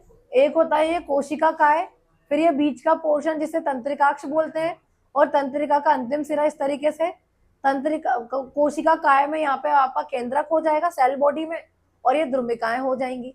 फिर ये बीच वाला हिस्से को एक्सोन बोलते हैं अपन, तंत्रिकाक्ष, और लास्ट में होता है तंत्रिका का अंतिम सिरा, और फिर इससे दूसरी तंत्रिका जुड़ जाएगी, तो बीच के गैप को बोलेंगे सिनेप्स। तो नई कोशिका जुड़ेगी नई वाली, तो क्या होगा, लास्ट सिरे से द्रुमिकाएं जुड़ती है। ठीक है, और बीच के गैप को हम बोलते हैं सिनेप्स। ठीक है, चलिए अभी हमको पढ़ना है प्रतिवर्ती क्रिया से आप क्या समझते हैं, और इसका नामांकित चित्र, ये चित्र दिया हुआ है, और क्रिया से आप क्या समझते हैं वो दिया हुआ है। देखिए ध्यान से, मनुष्य के दैनिक जीवन में कुछ क्रियाएं जो है प्रतिवर्ती है ना, किसी बाह्य उद्दीपन से अनुक्रिया स्वरूप बिना मस्तिष्क की जानकारी के अकस्मात हो जाती है। मतलब जो अचानक हो रही है एकदम से। उदाहरण के लिए जैसे सर्प का अकस्मात देखते ही एकाएक कूदकर पीछे हट जाना। जैसे आप यदि स्नेक को देख लेंगे तो जल्दी से आप एक्शन लेंगे ना, तो तुरंत एक्शन लेंगे। यहाँ सर्प ने या उद्दीपन, अच्छा वो उद्दीपन सर्प हो गया, का कार्य किया और चौंक कर कूदना एक अनैच्छिक क्रिया हो गई। अब आपने इच्छा से थोड़ी किया है, अरे यार वो खड़ा है तो मेरे को हट जाना चाहिए, है ना, जल्दी से सडनली करेंगे ना। जैसे गर्म बर्तन को टच वाला है तो आप पहले ऐसे ऑब्जर्व करेंगे बहुत देर तक, अरे यार गर्म लग रहा है तो मैं हटा लूं हाथ, हाथ जल जाएगा। ऐसा थोड़ी होता है, सडनली आप हाथ हटाएंगे, आपको टच हो गया तो आपने जानबूझ के टच थोड़ी करा है कि जाके टच करूं पहले मैं फिर हाथ हटाऊंगा। ऐसा थोड़ी करना है आपको। आपने टच किया बाय मिस्टेक और आपने तुरंत उसके ऊपर क्या कर लिया, एक्शन ले लिया। मैंने आपके ऊपर अचानक से एक बॉल या कुछ चीज फेंक दिया आपके ऊपर, तो आप बचोगे ना उससे। अब जैसे यदि आपको पता है तो आप कैच कर लेते, यदि जानकारी होती कि मैं कुछ फेंकने वाली हूं तो कैच करते, लेकिन मैंने आपको बताया ही नहीं है, और अचानक से कोई चीज सडन आपके सामने फेंक दी, तो आप उससे बचेंगे ना, और उससे बचने के लिए आप तुरंत उस पर एक्शन लेंगे। तो एकदम से ये तुरंत आप अनैच्छिक क्रिया करेंगे यहाँ पे बिना इच्छा से। अब इच्छा से थोड़ी होगी आपकी, तब तक तो आपको बॉल लगी जाएगी। इच्छा यदि सोचेंगे अरे बॉल आ रही है तो हमें हटना चाहिए, तो इतना टाइम ही नहीं बचेगा ना आपके पास। आपको पता है कि कोई चीज हमारे ऊपर आ रही है तो आपको हटना है ना, तो ये अनैच्छिक क्रिया हो जाएगी, तुरंत आपको इमीडिएट एक्शन लेना है। अभी देखो, और उसमें ब्रेन तक वो जा ही नहीं रहा है मैसेज, आपका रिफ्लेक्स एक्शन हो रहा है आपका स्पाइनल कोड तक ही वो काम हो जाएगा। अभी देखो ध्यान से, मनुष्य के दैनिक जीवन में कुछ क्रियाएं किसी बाह्य उद्दीपन के अनुरूप अनुक्रिया स्वरूप बिना मस्तिष्क की जानकारी के अकस्मात, अचानक, इमीडिएट, सडन हो जाती है। उदाहरण के लिए सर्प के देखने पर, जो सर्प आपको दिख गया है, अब आप उससे पीछे हटेंगे, यहाँ सर्प एक उद्दीपन हो गया और उस पर चौंककर क्रिया करना एक अनैच्छिक क्रिया हो गई, जिसके लिए मस्तिष्क प्रेरणा नहीं दे रहा है, आप सडनली उस पर एक्शन ले रहे हैं। ऐसी अनैच्छिक क्रियाओं को ही प्रतिवर्ती क्रिया या रिफ्लेक्स एक्शन की संज्ञा दी जाती है। मतलब ऐसे अचानक जो होने वाली क्रिया है अनैच्छिक वाली, इसी को हम क्या बोलते हैं? प्रतिवर्ती क्रिया। ये प्रतिवर्ती चाप का डायग्राम है, इससे आप बहुत अच्छे समझ सकते हैं। इसने बाय मिस्टेक एक गर्म बर्तन को टच कर लिया है। अब पहले तो इसके नाम सुन लो। ये जो सिग्नल्स को लेकर जा रही है, जो सेंस कर रही है, संवेदी तंत्रिका कोशिका हो गई। जो लेकर आ रही है रिपीट कि हाँ आपको हाथ हटाना है, वो प्रेरक तंत्रिका कोशिका हो गई, है ना। ये प्रतिसारण तंत्रिका, ये आपके भुजा में जो पेशी है कार्य कर, वो हो गई। ये मेरु रज्जु हो गया, आपका स्पाइनल कोड यही तो सॉल्व कर रहा है, और ये मस्तिष्क के लिए संदेश आगे बढ़ रहा है ना। बाकी कुछ चीजें ऐसी भी है तो मतलब मस्तिष्क तक जाना इंपॉर्टेंट है। और ये ग्राही हो गए, मतलब आपके रिसेप्टर्स हो गए जिनको ये सेंस मिला है, मतलब ये सेंस किया है उन्होंने कि ये गर्म बर्तन है ना। त्वचा में रिसेप्टर्स होते हैं, अपन ने पढ़ा है ना 5 टाइप के रिसेप्टर्स अभी इस चैप्टर में, आंखों में, कान में, नोज में, टंग में, और उसके बाद आपके स्किन में, तो अलग अलग टाइप के रिसेप्टर्स आपके होते हैं। तो यहाँ पे क्या हुआ, इसने गर्म बर्तन को टच किया तो इसको पता चला, अब ये मैसेज जाएगा। अब ऐसा तो नहीं आराम आराम से आप काम कर रहे हैं कि हाँ गर्म हो रहा है, तो आपको नहीं, ऐसा नहीं करना, आपको सडनली वहां से क्या करना है, हाथ हटाना है, जल्दी से अनुक्रिया, मतलब आपको उस उद्दीपन के लिए क्या करनी है, अनैच्छिक क्रिया करनी है। तो उसमें इच्छा नहीं है, आप तुरंत हाथ हटा रहे हैं आपका, है ना। तो ये ग्राही से ये चीजें मतलब ऑब्जर्व हुई है कि ये जो गर्म बर्तन को इसने टच किया हुआ है। अब ये जो आपकी संवेदी तंत्रिका है, ये संवेदना को लेकर जाएगी मेरु रज्जु के पास, फिर ये आपको बताएगा कि आपने गर्म बर्तन को टच किया, बहुत सडनली, मतलब अचानक से हुआ है ना, तो ये इसके ऊपर जल्दी से एक्शन लेगा और आपको पता भी चलेगा, विद इन सेकेंड्स में आप अपना हाथ हटा लेंगे। इसने मैसेज भेजा प्रेरक तंत्रिका से भुजा के पास कि आपको हाथ हटाना है, और ये आप हाथ हटा देंगे। और इस तरीके से ये डायग्राम भी आपको प्रिपेयर करना है प्रतिवर्ती चाप का। और इसके लिए ब्रेन अभी इन्वॉल्व नहीं हो रहा है इसमें, ये काम कौन खत्म कर दे रहा है, मेरु रज्जु, ठीक है। तो ऐसी क्रियाएं हैं जिनके ऊपर आपको सडनली, जो अकस्मात हो जाती है, सडनली हो रही है, और उस पर आप कोई अनुक्रिया अनैच्छिक कर रहे हैं ना, अनैच्छिक क्रिया कर रहे हैं, है ना। जैसे मैंने बोला, मैंने आपके ऊपर फेंका कुछ बॉल, तो अचानक से आप उससे बचेंगे। आपने ये सर्प को देखा तो आप अचानक से उससे बचेंगे और क्रिया करेंगे, है ना। चलिए अगला क्वेश्चन अपन देखेंगे। देखो चित्र में नाम में यही आपको बता देती हूँ, और देखो डायग्राम की प्रैक्टिस तो आपको घर से भी करनी पड़ेगी क्योंकि बनाना आपको है ना। तो ये डायग्राम है, इसमें अभी कितने हुए हैं, इनके 30 हुए हैं लगभग, 28 29 और करवाऊं, ठीक है। अब देखो ये क्वेश्चंस जो आज हमने लर्न किए हैं ना, जैसे मैंने कुछ कुछ क्वेश्चंस को मर्ज भी करवा दिए हैं, तो उनको एक ही साथ पढ़ लेंगे तो हेल्प हो जाएगी। जैसे रिलेवेंट क्वेश्चंस है ना, प्रतिवर्ती वाले एक साथ पढ़ लो, है ना। और जैसे अपन ने और भी कुछ क्वेश्चंस देखे थे, जैसे पीओपी के, हाँ ठीक है, और पीओपी वाले जैसे, तो सारे एक साथ पढ़ लो, एक बार आपको गो थ्रू सबको, है ना, ठीक है। तो ये 30 क्वेश्चंस अच्छे से आप प्रिपेयर करके आइएगा, और अपन आगे भी पढ़ेंगे। अपन वैसे 5 6 चैप्टर 7 चैप्टर तक पहुंच चुके हैं ना, आगे भी पढ़ेंगे अपन, ठीक है।